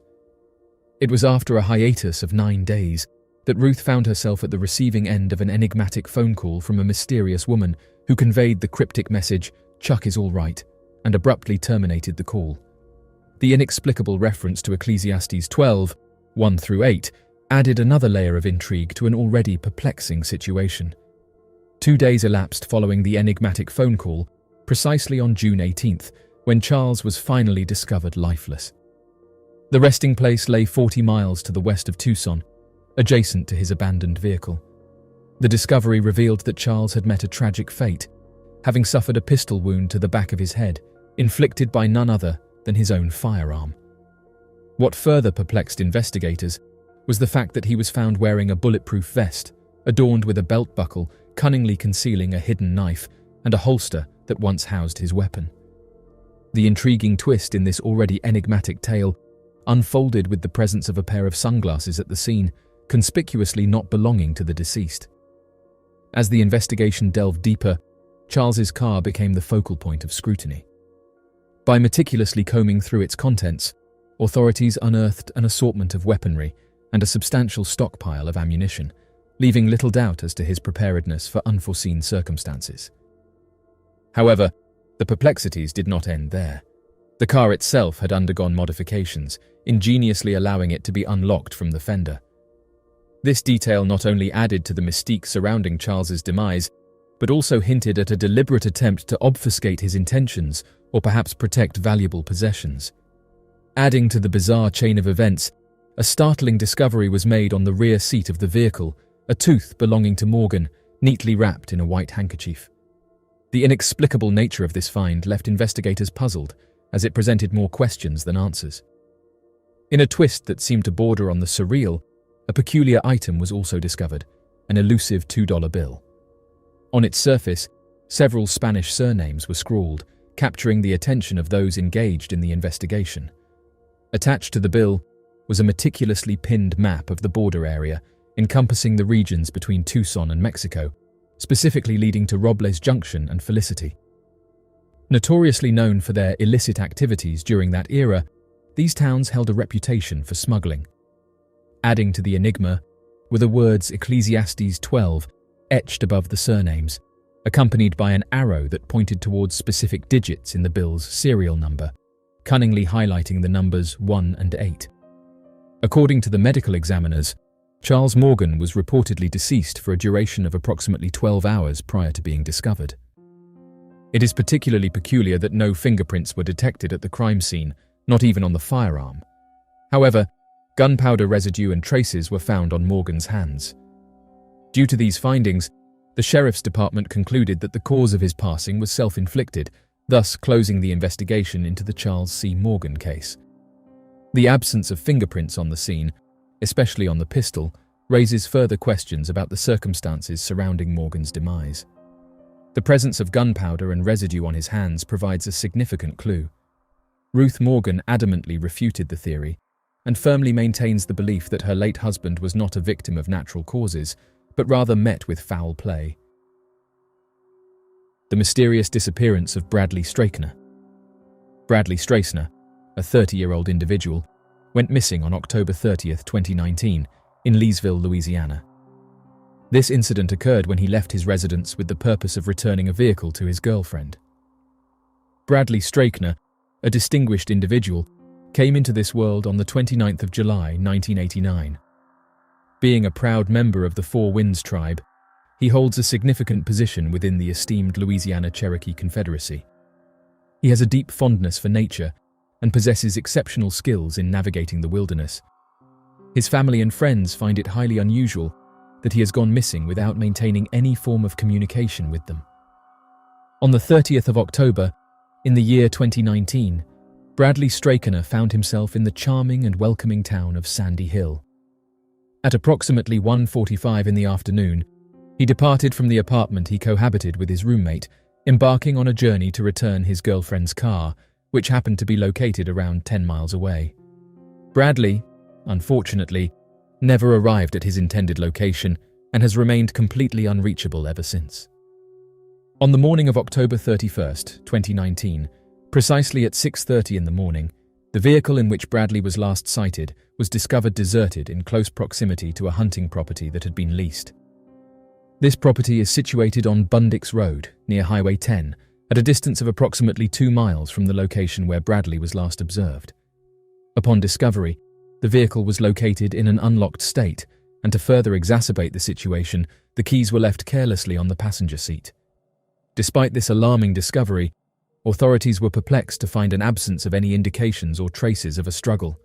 Numerous diligent searches were extensively carried out across the designated vicinity, yet regrettably, no discernible traces or indications pertaining to his current location were unearthed.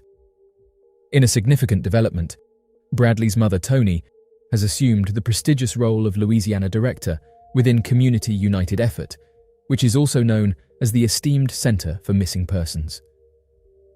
In the month of May in the year 2022, the organization undertook an extensive search operation in the Sandy Hills region with the aim of locating Bradley. To aid in this search, highly trained cadaver dogs were employed, their expert noses meticulously scouring the area in hopes of finding any clues. The disappearance of Bradley is currently under investigation by authorities, who believe that foul play may be involved. Despite their suspicions, no specific individuals or persons of interest have been identified as potential suspects. Despite ongoing efforts, his case remains unresolved. The disappearance of Lester Whitmire. Lester Whitmire, a 65-year-old individual, was last observed on June 18, 2021, in the vicinity of Oak Ridge, Oregon. An intriguing detail about his disappearance is that he mentioned his intention to visit the McCready Hot Springs, which subsequently led to his vanishing.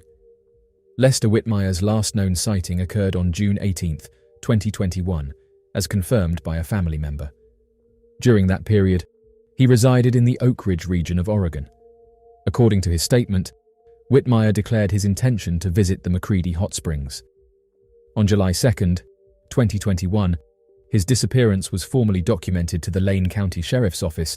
An official report was filed expressing concern over his whereabouts. Lester's automobile, along with his possessions securely stored within, was discovered in the vast expanse of the Willamette National Forest, positioned to the east of the town of Oak Ridge. The search and rescue team of Lane County Sheriff meticulously combed through the vicinity in which his vehicle was discovered, painstakingly searching for any traces or hints that could lead them to his exact location. Despite their extensive efforts, no supplementary clues or information regarding his whereabouts were uncovered. Lester is known to have connections with the Redmond area, but there is limited information regarding his case. The whereabouts of Lester Whitmire, along with the details surrounding his vanishing, continue to be a mystery that has yet to be unraveled. His case is categorized as a missing persons investigation and has remained unsolved, leaving many unanswered questions. The mysterious disappearance of Erica Frazier. Erica Frazier, a 17-year-old girl, went missing in Brooksville, Kentucky on October 21, 1997. This unfortunate event took place when she was heading home after enjoying a night out with her friends. Erica Fraser, a Kentucky native, came into this world on May 6, 1980, to her loving parents, Maggie Doherty and Kevin Fraser. In 1997, Erica found herself in her final year of high school at Bracken County High School. With her sights set on a future in accounting, she had already made plans to attend Northern Kentucky University upon graduating. Balancing her studies and ambitions, Erica also dedicated her time to working part-time at Carota's Pizza, a popular local pizza joint nestled in the heart of Augusta. In the evening of October 21, 1997, Erica was spotted socializing with her companions near the Video N-Tan establishment in Brooksville, Kentucky. This interaction occurred between the hours of 9 and 10 in the evening. Erica Fraser, a young woman who set out from her home, tragically never made it back. Erica's absence was brought to the attention of the Bracken County Sheriff's Office by her concerned mother as she failed to make it back home. On the 22nd of October in the year 1997, Erica's car, which was a 1988 Pontiac Bonneville, was discovered unlocked and deserted in a field situated off Frunks Lane, right on the outskirts of Brooksville. During the investigation, law enforcement discovered that Erica's possessions, including her purse, wallet, checkbook, and money, were located inside her vehicle. However, the keys to the car were later found in a field across the road. Interestingly, upon examining the car, the police did not find any fingerprints, foreign hairs, or indications of any suspicious activity or wrongdoing. There is currently no evidence to suggest that Erica voluntarily departed on her own accord, and it should be noted that she did not collect the $100 paycheck that was awaiting her at Carota's Pizza. She chose not to share her intentions of embarking on a journey with her circle of friends, and there were no previous instances of her spontaneously leaving without notice. It is worth noting that she consistently demonstrated commendable academic performance, and there were no discernible signs of distress or turmoil in her personal life. On October 21, 1997, Erica Lee Fraser vanished under mysterious circumstances. She was last spotted in her vehicle, accompanied by Shane M. Simcox, a 20-year-old individual whom she had only known for less than 12 months. This puzzling disappearance raises numerous questions about the nature of their relationship. In a remarkably detailed account provided to the police, Simcox explained that he had been engaging in an evening of socializing with his companions, enjoying a series of visits to various bars. As the night progressed, and a moderate amount of alcohol had been consumed, Simcox found himself situated on a street corner in Brooksville, Kentucky. Based on Simcox's account, Erica extended an invitation to him to accompany her on a sightseeing trip around the city. This invitation was extended after one of Erica's friends left the vehicle, providing an opportunity for them to spend some quality time together. Their private ride lasted somewhere between 10 to 15 minutes, allowing them to engage in meaningful conversation and enjoy each other's company. The disappearance of Margaret Mary Kohler. On the 20th of February, back in 2011, a 53-year-old woman by the name of Margaret Kohler would suddenly vanish after planning a short daytime visit to the Cummins Creek Wilderness. Although investigators originally thought that Margaret's case was that of an inexperienced hiker traveling too deep within the national park forest, investigators would soon realize that Margaret Kohler would frequently travel to the Cummins Creek Wilderness to forage for wild mushrooms and truffles.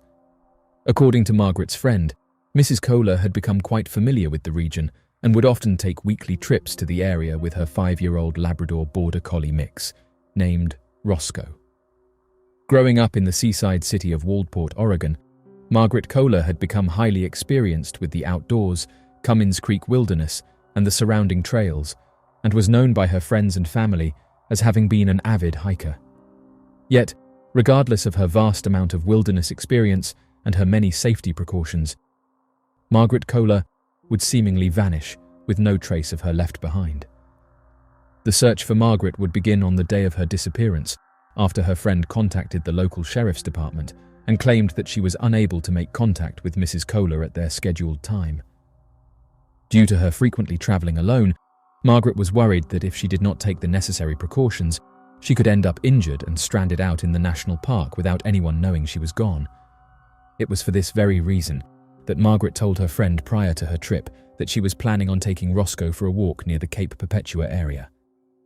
Although the last time Margaret had been seen was on the 19th of February, after getting an expected time frame of Margaret's itinerary from her friend, detectives were able to put an accurate time to when Margaret Kohler had arrived in the area, believed to have been during the early morning. Within only 8 hours of her disappearance, the Lane and Lincoln County Sheriff's Department, alongside the United States Forest Service and the Oregon State Police, would begin their search and rescue efforts for Margaret and Roscoe. Oddly enough, after scouring several parking lots and common stops, the search and rescue teams were unable to locate Margaret Kohler's vehicle. Given the fact that the investigators were unsure which trail Margaret Kohler had followed, it made it increasingly difficult for search and rescue teams to efficiently check a tighter radius, forcing them to expand their search to a much larger area. Local volunteer groups had spent the better part of the first 2 days walking up and down the Cape Perpetua area, but were unable to find any tracks or signs of Margaret Kohler having visited anywhere in the region. With the lack of any sign of Margaret's vehicle or equipment anywhere near the region, investigators started to wonder whether or not the missing hiker was even within the park. For this reason, in conjunction with the search and rescue efforts, the local sheriff's department would keep out a missing persons file for any information relating to Margaret's disappearance, worried that she could have been the victim of foul play or could have gotten into a car accident in an isolated area. It would be due to these suspicions that the search and rescue efforts were temporarily reduced over the course of about 2 weeks. It would not be until the 3rd of March that proof of Margaret having arrived in the park was found. According to the United States Forest Service, one of the Forest Service law enforcement officers had found Margaret's van on the side of Forest Service Road in the Cummins Ridge Trail area. The Cummins Ridge Road was a far deeper major pathway that was only accessible after driving south through an area known as Neptune State Scenic Viewpoint, past a coastal area named the Devil's Churn due to its history of supernatural sightings. Inexperienced hikers would not have been able to see that the small trail opens up into a much larger pathway, and so investigators were certain that Margaret must have visited the area several times in the past to know exactly how much room there would be for her vehicle. The vehicle itself was completely unoccupied, and after having been searched, a park receipt would be located that would confirm that Margaret Kohler had reached the park sometime on the 20th of February. Immediately after the vehicle was discovered by the United States Forest Service law enforcement officer, a massive search would be conducted in the area for a 10-mile radius. Unfortunately, despite more than 50 volunteers involved in the search, no sign of Margaret or her dog Roscoe was uncovered. On the following day, a team of bloodhounds were brought to the abandoned vehicle to help find a trackable scent. However, due to the tremendous gap in time from Margaret's initial disappearance and the discovery of her vehicle, the experienced canine teams were unable to locate a scent they could track. Oddly enough, on the 5th of March, more than 2 weeks since Margaret had disappeared, roughly 2.2 miles south of where Margaret's abandoned vehicle was located, local search and rescue volunteers would find Roscoe casually walking along the area of 10 Mile Creek. Once investigators took a closer look at Roscoe, they were surprised to find that the dog appeared to have been in perfect health. Deputies with the Lincoln County Sheriff's Office would make several attempts to get Roscoe to lead them to where Margaret may have been, but the dog seemed too playful and easily distracted, making it impossible for search and rescuers to get the dog to lead them back to Margaret. To this day, no sign of Margaret Kohler has even been uncovered. Oddly enough, across many of the bizarre missing 411 disappearances, it is commonly reported that during a sudden vanishing, hikers who traveled with a dog will often have their canines show up several days after their disappearance, but with no sign of the hiker ever being uncovered. Even more peculiar, the returning canines will often seem to be in perfect condition, regardless of the weather conditions or the number of days missing, as if no time had passed for them in the interim. Why did Nikola Tesla say that 369 was the key to the universe? Nikola Tesla, a brilliant mind ahead of his time, possessed a unique ability to perceive things that often eluded others. One such example is his profound insight into the vast possibilities of electricity, long before his peers could fathom its potential. This raises an intriguing question. Does Tesla's enigmatic 369 theory of the universe hold any substantial merit? Tesla's fascination with the numbers 3, 6, and 9 marked the beginning of his obsession, which led him to believe that these numbers held the ultimate secrets of the universe. Over time, This theory has garnered attention and has been further developed by individuals who seek to enhance their lives by utilizing the practice of manifestation. By diligently writing down their desires repeatedly, these individuals aim to bring them into reality. Tesla's deep fascination with the numbers 3, 6, and 9 served as the catalyst for his ongoing preoccupation. He firmly believed that these specific digits possessed immense significance and could unlock the mysteries of the universe. Nikola Tesla, a renowned inventor and electrical engineer of Serb ethnicity, came into this world on July 10, 1856, within the borders of present-day Croatia. From an early age, Tesla's remarkable intellect set him apart from his peers.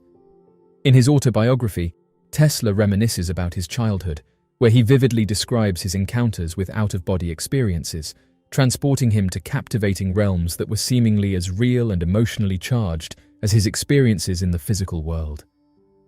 Tesla's recollections unveil a fascinating glimpse into the inner workings of his mind, illustrating how his extraordinary mental capabilities allowed him to transcend the boundaries of conventional reality.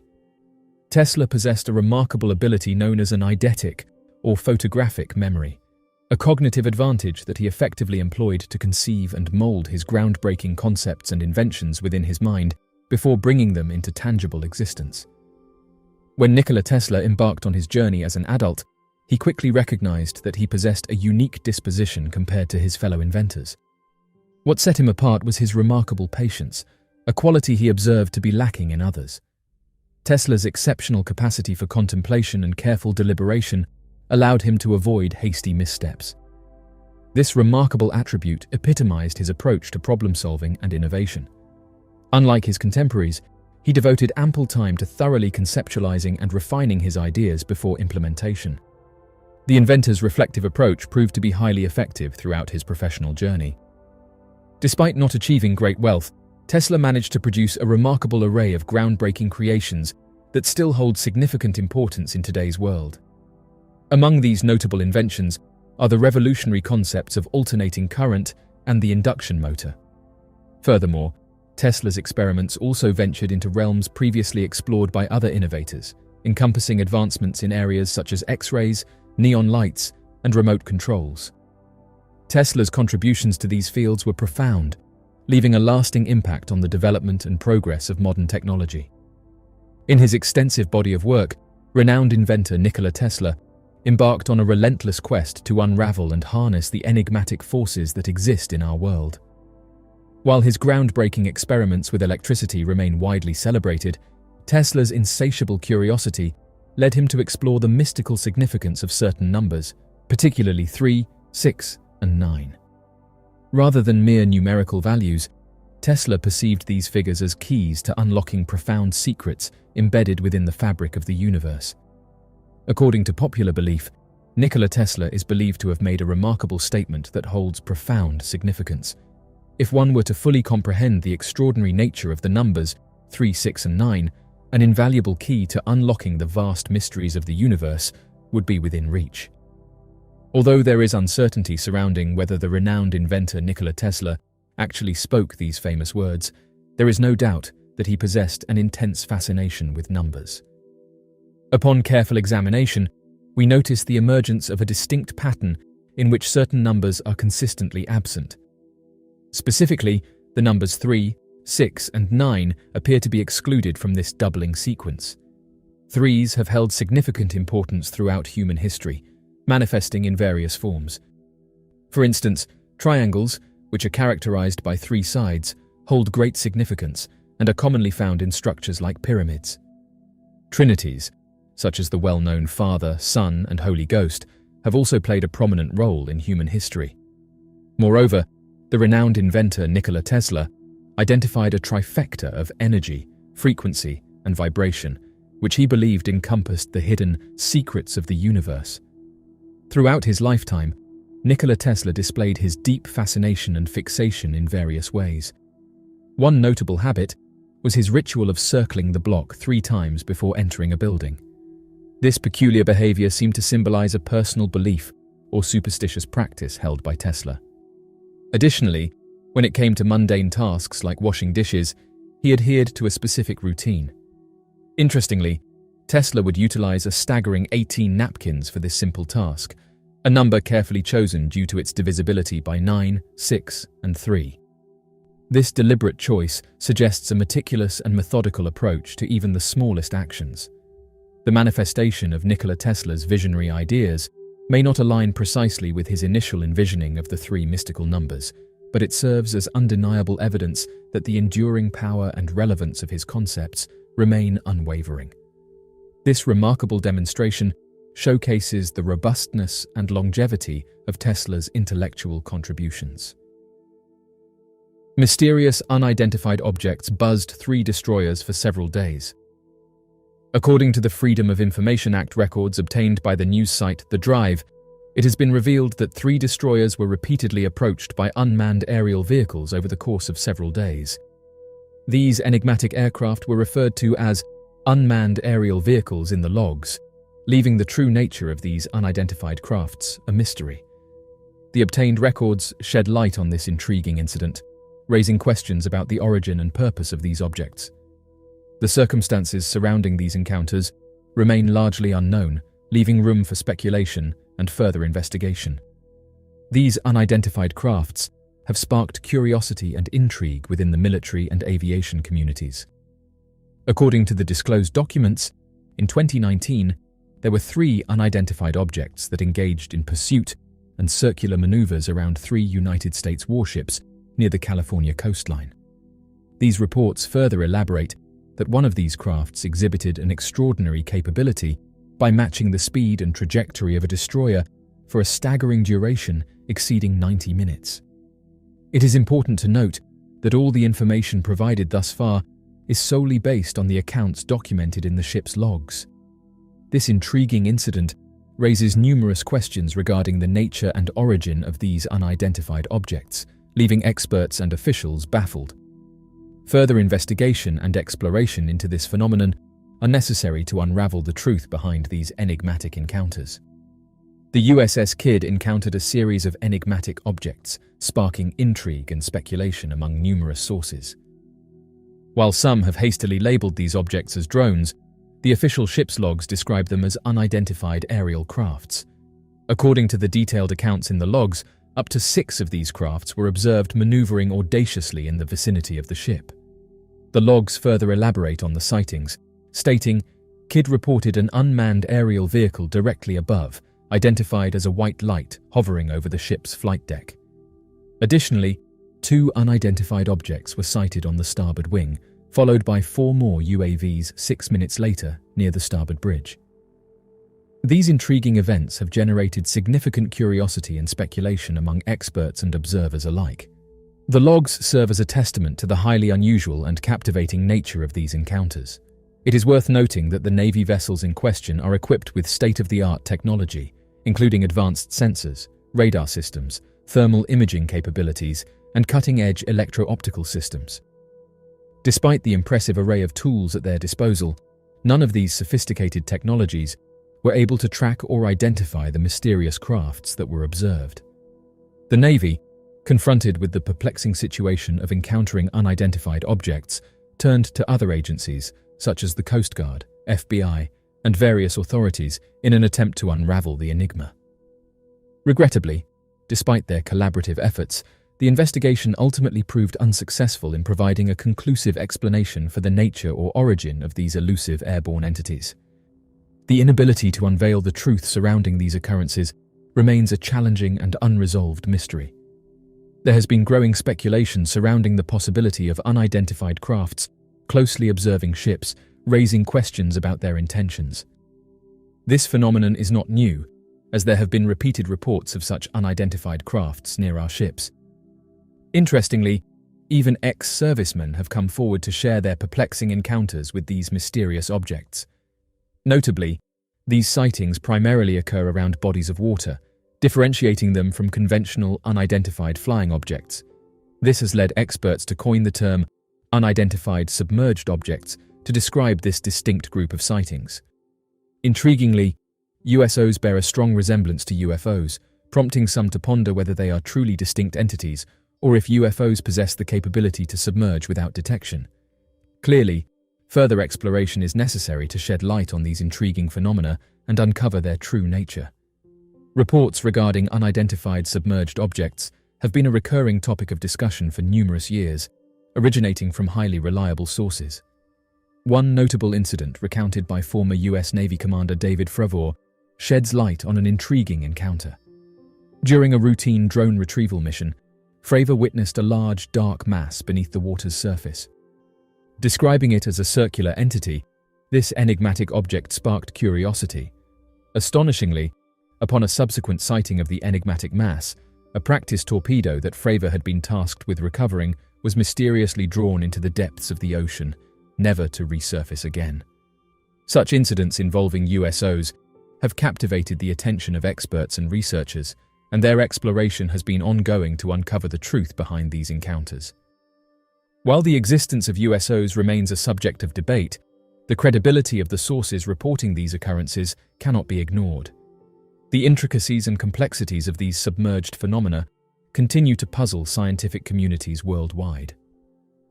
Unidentified submerged objects often masquerade as ordinary objects that appear distorted beneath the ocean's surface.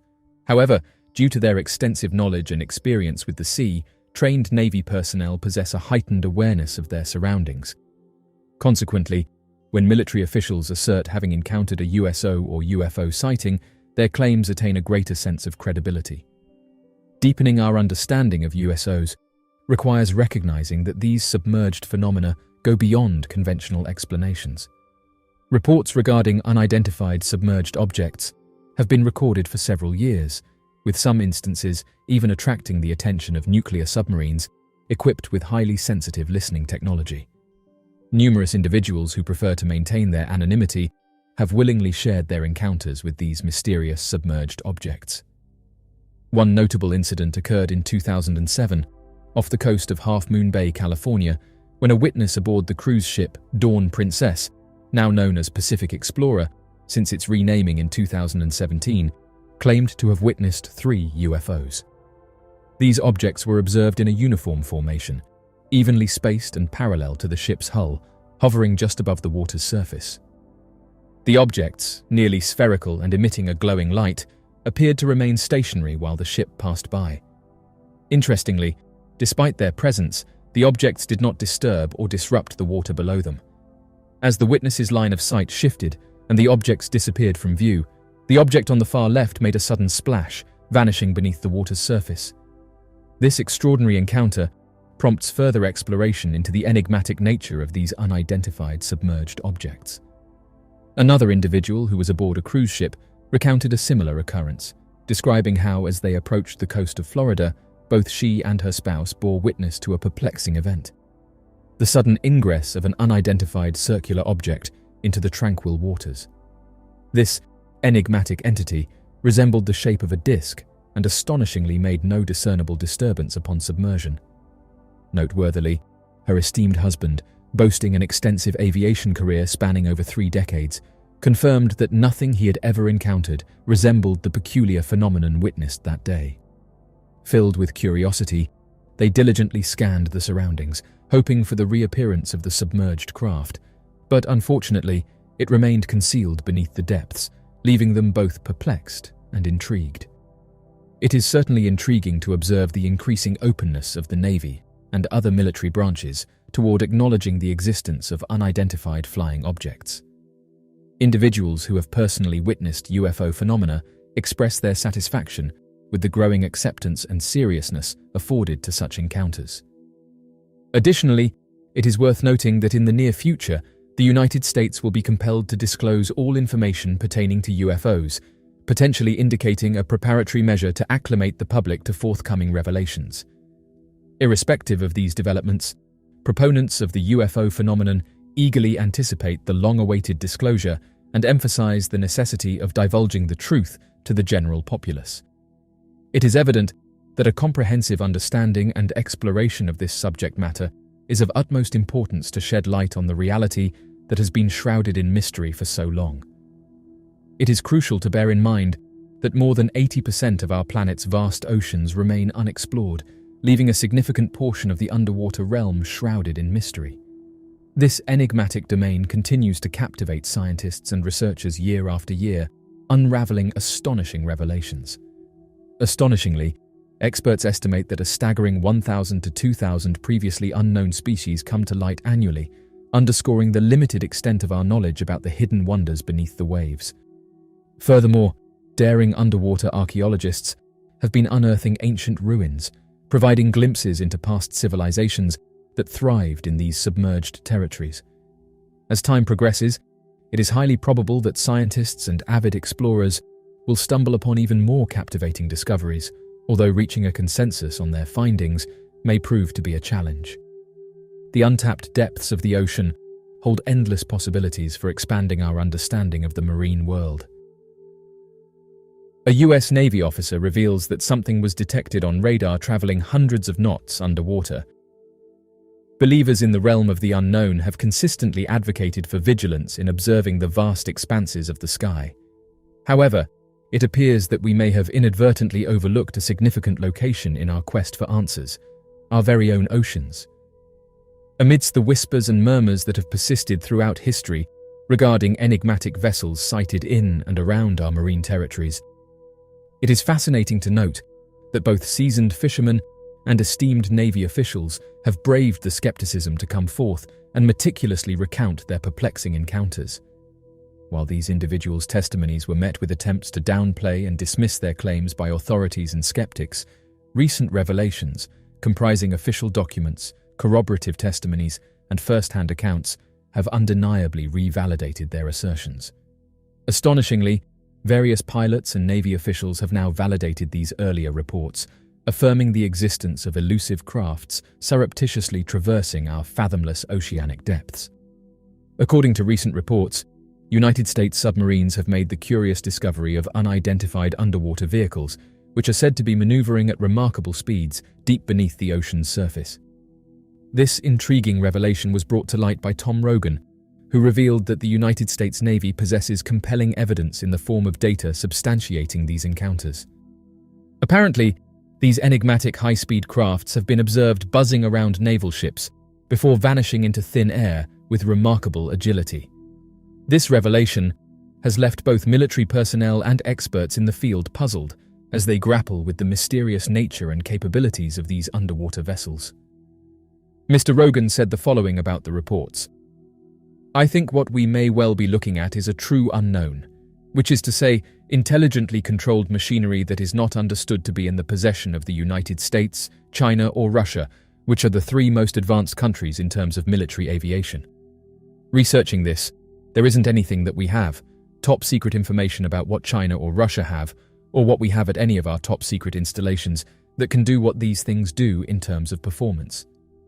In the coming months and years, an area we will learn more about is the interaction between US Navy submarines, nuclear ballistic submarines, and attack submarines, picking up sonar contact of things moving at hundreds of knots under the water. So there is an undersea dimension to this that the Navy has sort of pushed off to the side as the pilots talk more about their experiences. One of the things we're going to find is that, over a period of decades, a lot of the data, a lot of the measurement of these things, has been put off as a technical aberration, or essentially a data malfunction, because they didn't want to really admit that something very serious and special is going on." End quote. Researchers have indicated that the United States Navy possesses a thorough understanding of the nature of these peculiar entities. However, they have chosen to withhold substantial information regarding these phenomena at present. Some amateur researchers have suggested that Navy officials have previously disclosed their observations about these enigmatic crafts. According to their accounts, these unidentified submerged objects, as they have come to be known, exhibit remarkable characteristics, such as entering and exiting the ocean seamlessly, employing an unprecedented form of propulsion, and maneuvering below the water surface without creating any discernible disturbance. Additionally, it has been reported that these enigmatic crafts surpass conventional aircraft, such as jets, in terms of maneuverability.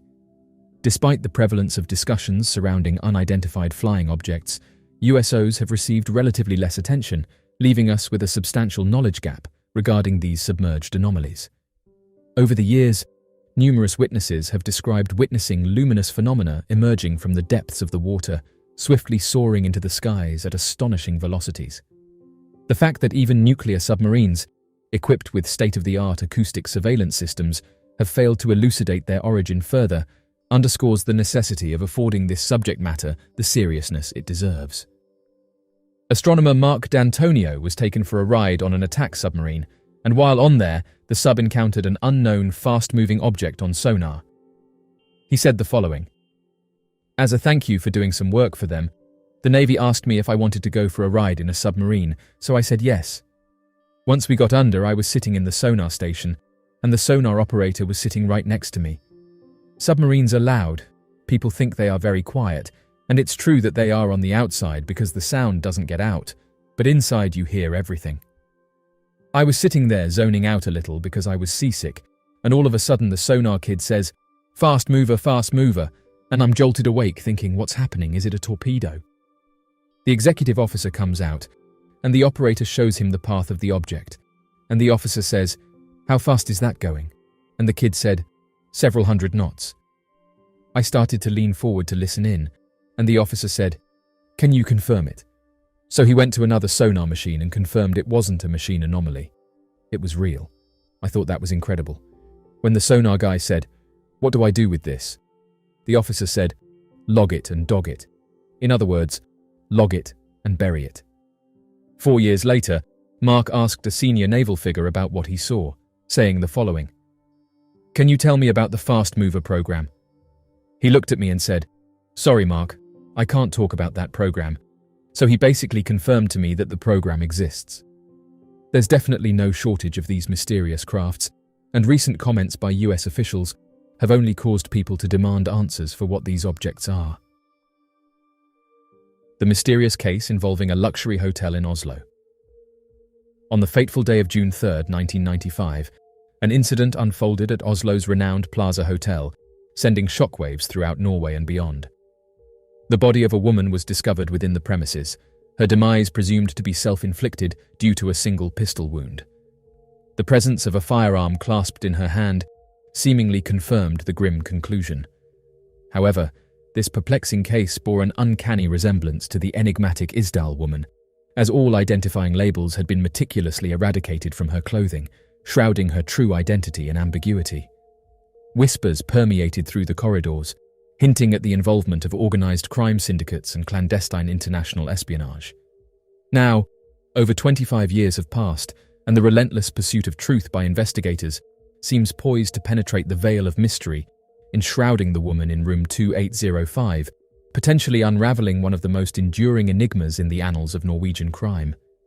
The Radisson SAS Plaza Hotel, now known as the Radisson Blu Plaza Hotel, occupies a prominent position in the Norwegian capital and stands tall at 384 feet, making it the second tallest building in the country. Completed in 1989, this architectural marvel exemplifies the epitome of a modern five-star hotel. With its impressive 37 floors, it boasts a staggering total of 673 rooms and can accommodate up to 1,500 guests comfortably. Over the years, the Radisson has attracted the attention of millionaires, international celebrities, and individuals from the upper echelons of society, making it the preferred choice for the rich and famous. However, it was a specific room within the hotel, room 2805, that gained notoriety in 1995 and became the subject of intense interest and speculation. It was shortly after 7:30 in the evening when Evie Tudum Gjertsen, a receptionist at the Plaza Hotel, became aware that something was amiss in room 2805. The room had been registered under the names of two individuals, Jennifer and Lois Fairgate, who were Belgian nationals. However, upon investigating the matter, it was discovered that their credit card had apparently exceeded its limit. This particular room, located in what was commonly referred to as the Tower, was renowned for being one of the most luxurious accommodations at the Radisson. In terms of cost, it amounted to approximately $330 per night in today's currency. Surprisingly, despite having stayed for 3 nights already, the occupants had not made any payment whatsoever, even though they had received messages regarding their outstanding balance in the preceding days. The circumstances surrounding how these individuals managed to stay at the hotel without prepaying or providing any payment guarantees remain a mystery to this day. However, it is worth noting that certain witnesses have observed a lack of diligence on the part of some hotel staff members. This incident raises questions not only about the accountability of the guests, but also about the responsibility of the hotel personnel in ensuring proper payment and adherence to policy. Former Plaza Hotel receptionist Tudem Gyurtsen expressed her utter bewilderment when she stated to Verdon's gang that she found the situation completely incomprehensible. In accordance with her training, Gyurtsen performed her duties flawlessly, employing the TV screen as a means to relay a message to the room, urgently requesting someone to get in touch with the cashier. The TV system was under the control of a remote, and a prompt response was received when an individual pressed the OK button to acknowledge the message. This process was executed precisely according to the established protocol and demonstrated Gyurtsen's adeptness in implementing the necessary procedures. Upon realizing that the room hadn't been cleaned in several days and a Do Not Disturb sign was hanging on the door, Gyurtsen's dissatisfaction grew. Seeking to address the issue, she engaged in conversation with other staff members, discovering that the situation was far more concerning than she initially thought. As a result, she made the decision to contact the security department for assistance. Responding promptly to Gyurtsen's call, security guard Espen Nias swiftly arrived at the room. With cautious determination, he approached the door and knocked, only to be met with the unsettling sound of a gunshot resonating from inside. Immediately realizing the gravity of the situation, Nias instinctively sought cover in a small alcove nearby. Fearing that there may be another armed individual in the room who had fired the shot, he prioritized his safety and abstained from divulging any of this information to his colleagues. Despite being aware that there might be an active shooter present within the premises, Nias opted to avoid causing panic among the other staff members. Instead, he discreetly retreated to the guard station, leaving room 2805 unattended and vulnerable. Although the potential threat loomed, Nias deemed it crucial to handle the situation discreetly and without inciting unnecessary alarm. The head of the security team was immediately notified of the situation and wasted no time in contacting the local authorities. Taking matters into his own hands, the supervisor proceeded to the room in question, hoping for a response from inside. However, his attempts proved futile as there was no reply. It was then that he made the decision to unlock the door, only to be hit by an overwhelming and unpleasant odor that permeated the air.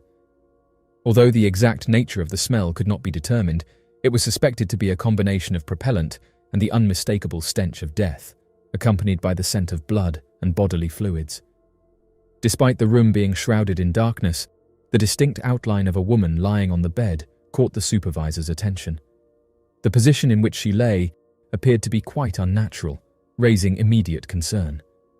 The security personnel called out, but received no response from the lifeless figure before him. Recognizing the tragic truth that she had met her demise, he promptly exited the room and patiently awaited the arrival of the police. It was approximately 5 minutes past 8 when the initial alert was raised, and unfortunately, the law enforcement officers arrived nearly 50 minutes later to assess the somber situation. After conducting a thorough investigation, law enforcement officials discovered that the woman had sustained a fatal wound to the forehead, resulting in their immediate passing. Notably, there were no indications of any other individuals present at the scene. Remarkably, the firearm found at the scene was identified as a Browning, still grasped firmly in the victim's hands. However, its positioning was highly unusual, as the thumb was resting on the trigger. The firearm had been discharged twice, once as a trial shot, piercing a nearby pillow, and a second time, causing a fatal injury to the woman's head. As the crime scene investigators meticulously combed through the room for any potential evidence, other confidential statements were also taken into consideration. Ultimately, it appeared that the woman had taken her own life. Supporting this conclusion was the discovery that both keycards granting access to the room were found inside, while the door had been securely double-locked, ensuring limited entry only through the hotel's security personnel.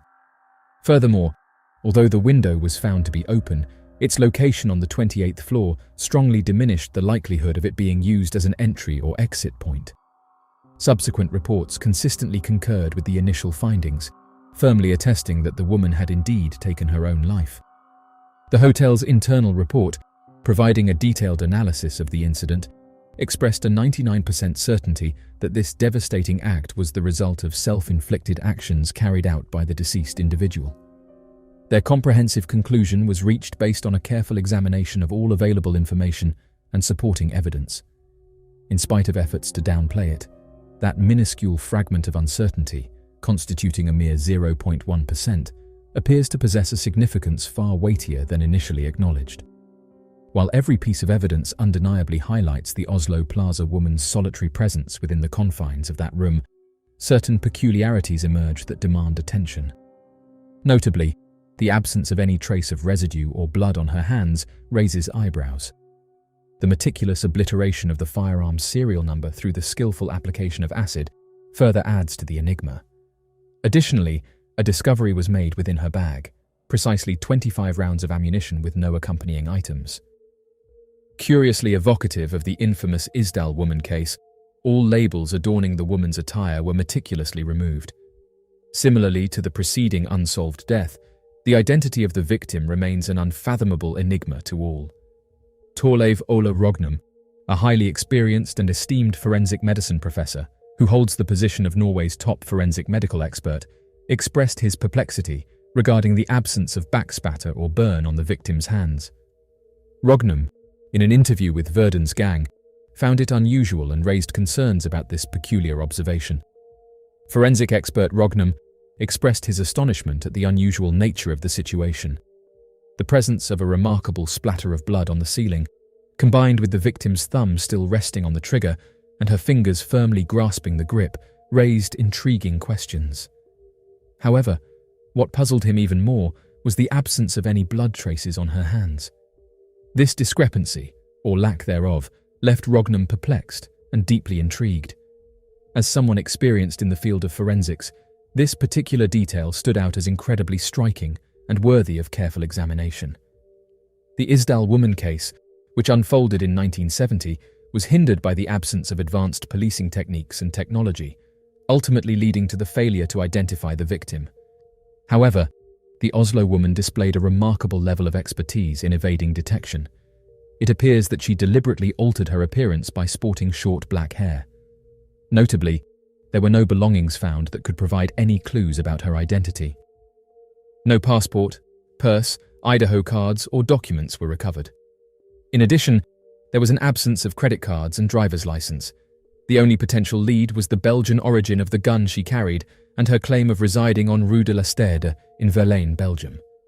Surprisingly, investigations revealed that the street does not exist, nor does the supposed company she mentioned, Service.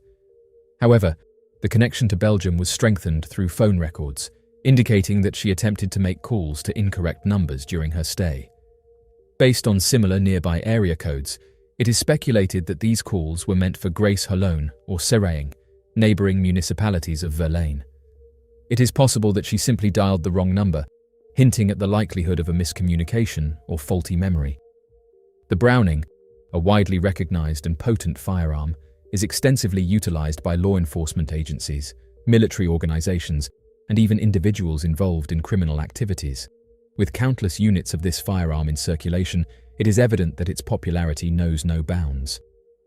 In an intriguing turn of events, a mysterious woman appears to have been oblivious to the characteristics of this weapon, as she tested its sound-dampening abilities by firing a shot into a pillow. It is worth noting that firearms are not typically the weapon of choice for women contemplating doing this to themselves. However, even someone lacking experience would have recognized that 25 rounds, in addition to the 7 rounds already loaded in the magazine, far exceeded what would be necessary for a self-inflicted demise. This raises several compelling questions. According to Lennart Kurdelin, the Criminal Watch commander, there is no evidence to indicate that this incident was anything other than someone wanting to take their own life.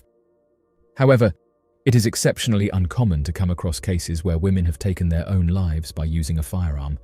In fact, in all his years of experience, Lennart states that he has never encountered such a situation before, nor has he encountered one since.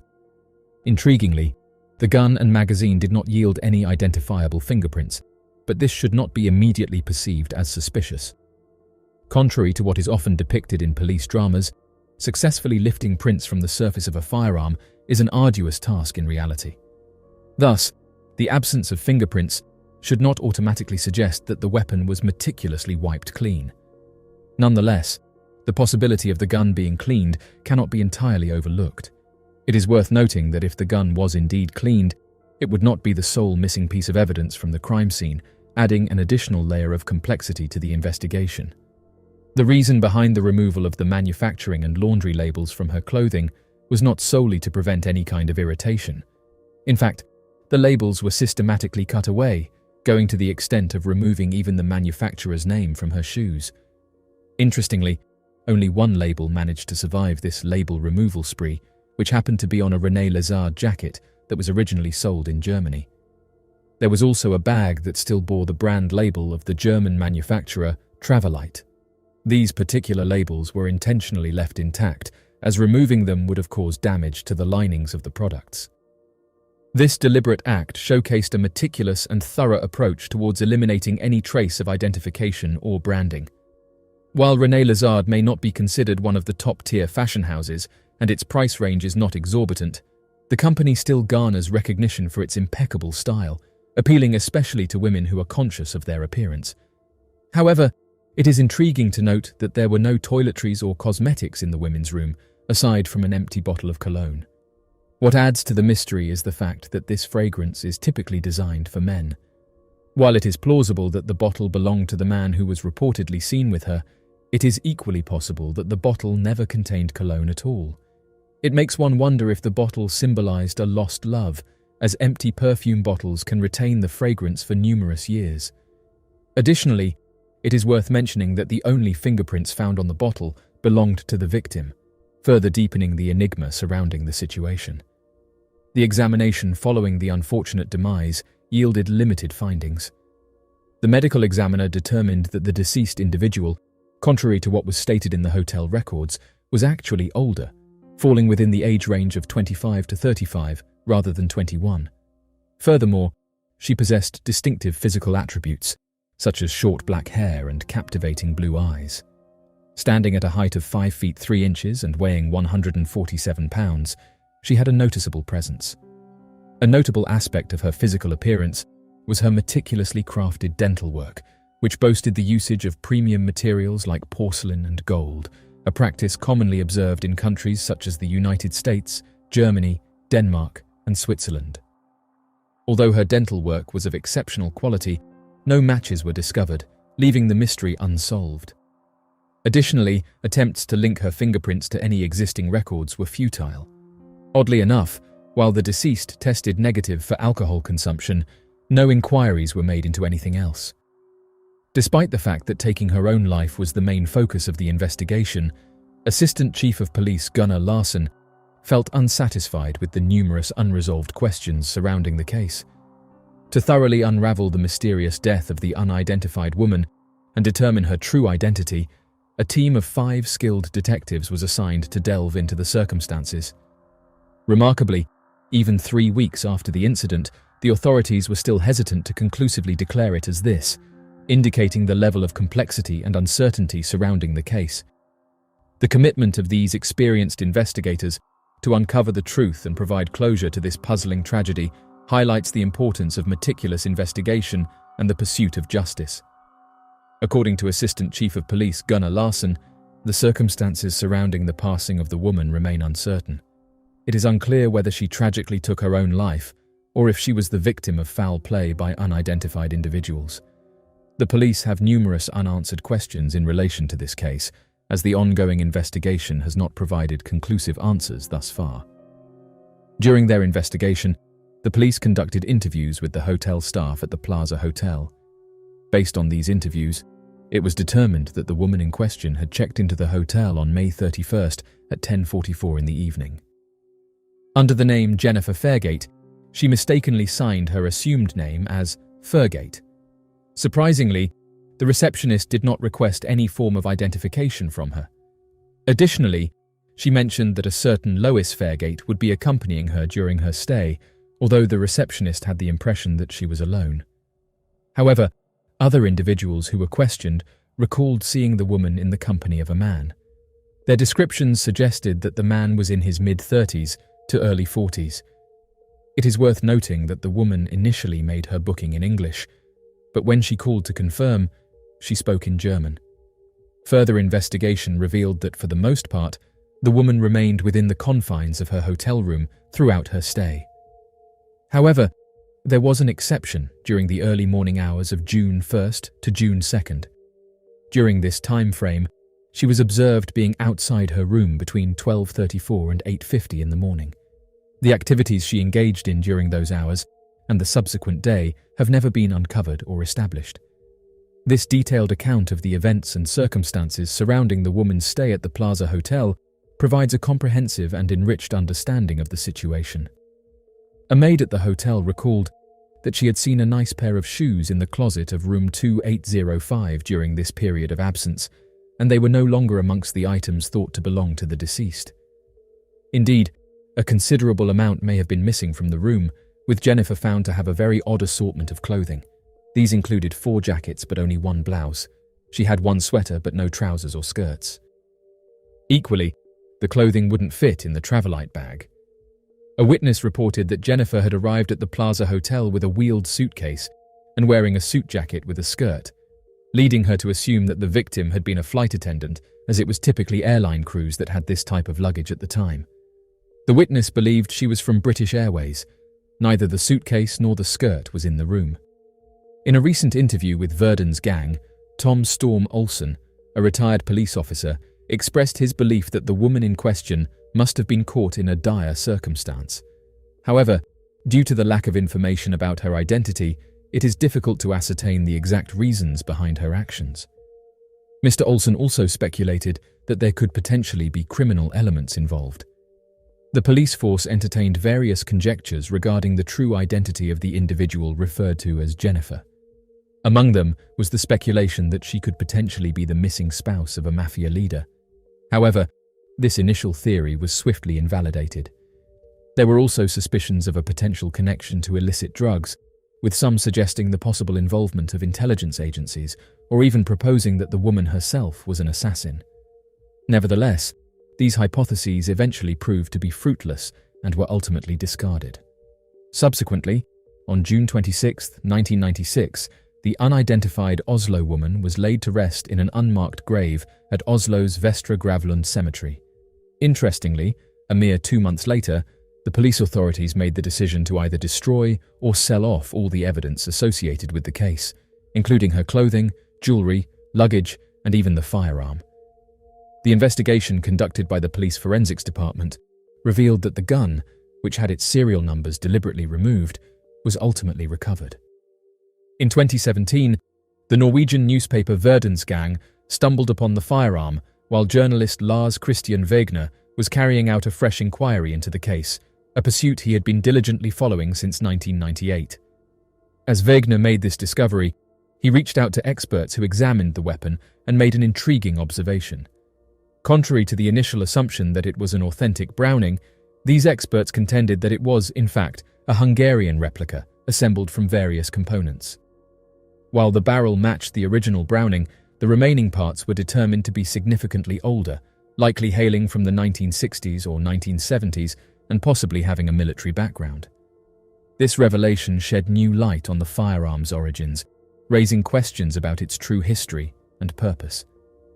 Wegener's subsequent investigations have brought to light an additional captivating element, which revolves around an individual who occupied room 2804. Referred to as Mr. F in public, this individual was of Belgian origin.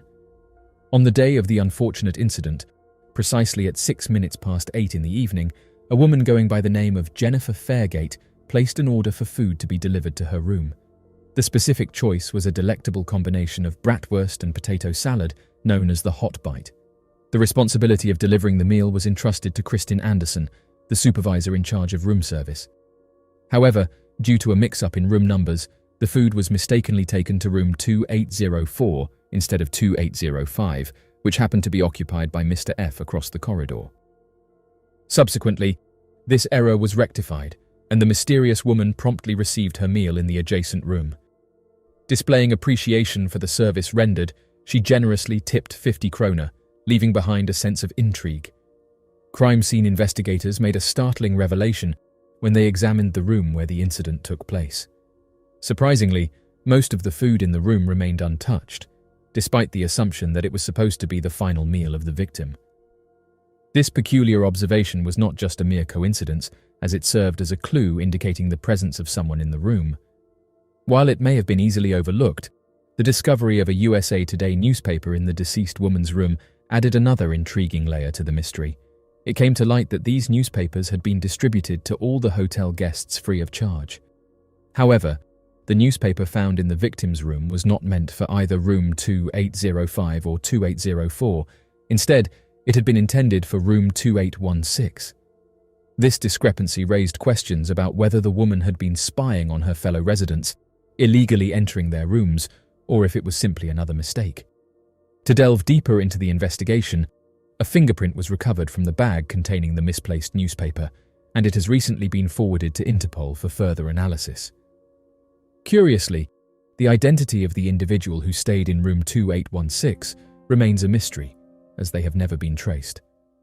This crucial information opens up new possibilities and leads for the investigators to pursue, hoping to unravel the intricate web of events surrounding this perplexing crime scene. According to documents provided by the police, it was revealed that a person identified as Mr. F had been present in Oslo for work purposes.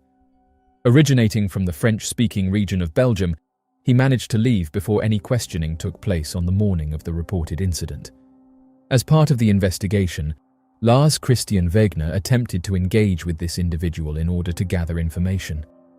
However, the man was initially reluctant to speak and abruptly ended communication when he learned that journalists wanted to discuss the Oslo incident. Undeterred, the persistent Wegener made the journey to Belgium to personally interview the individual, determined to uncover further details. Mr. F's comment reveals a vivid memory of the incident, triggered by the subsequent inquiry made by the front desk personnel. Although situated within close proximity to the aforementioned incident, his slumber was undisturbed and devoid of any knowledge concerning the event. Based on the available records and the timing of the unfortunate incident, it is highly unlikely that the front desk could have informed Mr. F about the incident that occurred later in the evening, especially considering he had already checked out in the morning. This fact has been verified through official documentation. Despite several attempts to reach out to Mr. F for further clarification, he has not responded, leaving us perplexed as to why he would provide misleading information. It is plausible that he might be mistaken or simply unwilling to involve himself in the matter.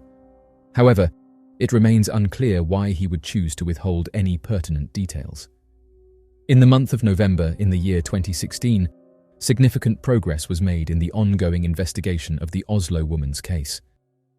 A noteworthy development occurred when authorities decided to exhume the body of the Oslo woman in order to obtain DNA analysis. This crucial step was taken to gather further evidence and shed light on the mysterious circumstances surrounding her passing. Investigators collected samples from both the teeth and bones of the subject in question. These samples were then sent to the Institute for Legal Medicine at Innsbruck Medical University in Austria for analysis. The results of the analysis revealed a complete DNA profile, verifying that the Oslo woman most likely had European ancestry. To further narrow down her origins, Professor Jurian Hugewerf from the University of Canberra in Australia conducted a detailed examination of the woman's teeth, which ultimately pointed towards Germany. However, delving deeper into the investigation, Professor Druid from Stockholm conducted additional analysis, unveiling that the woman was born in 1971 and was approximately 24 years old at the time of her death, with a slim margin of error of only 1.1 years. This comprehensive investigation has shed light on crucial details surrounding the Oslo woman's identity and the circumstances surrounding her demise. The information derived is consistent with the limited evidence discovered in the room. It is worth noting that both the jacket and bag belonging to the woman from Oslo had German origins. Furthermore, she conversed with the hotel staff in the German language without any discernible accent. Additionally, there are indications that her dental work may have been done in Germany.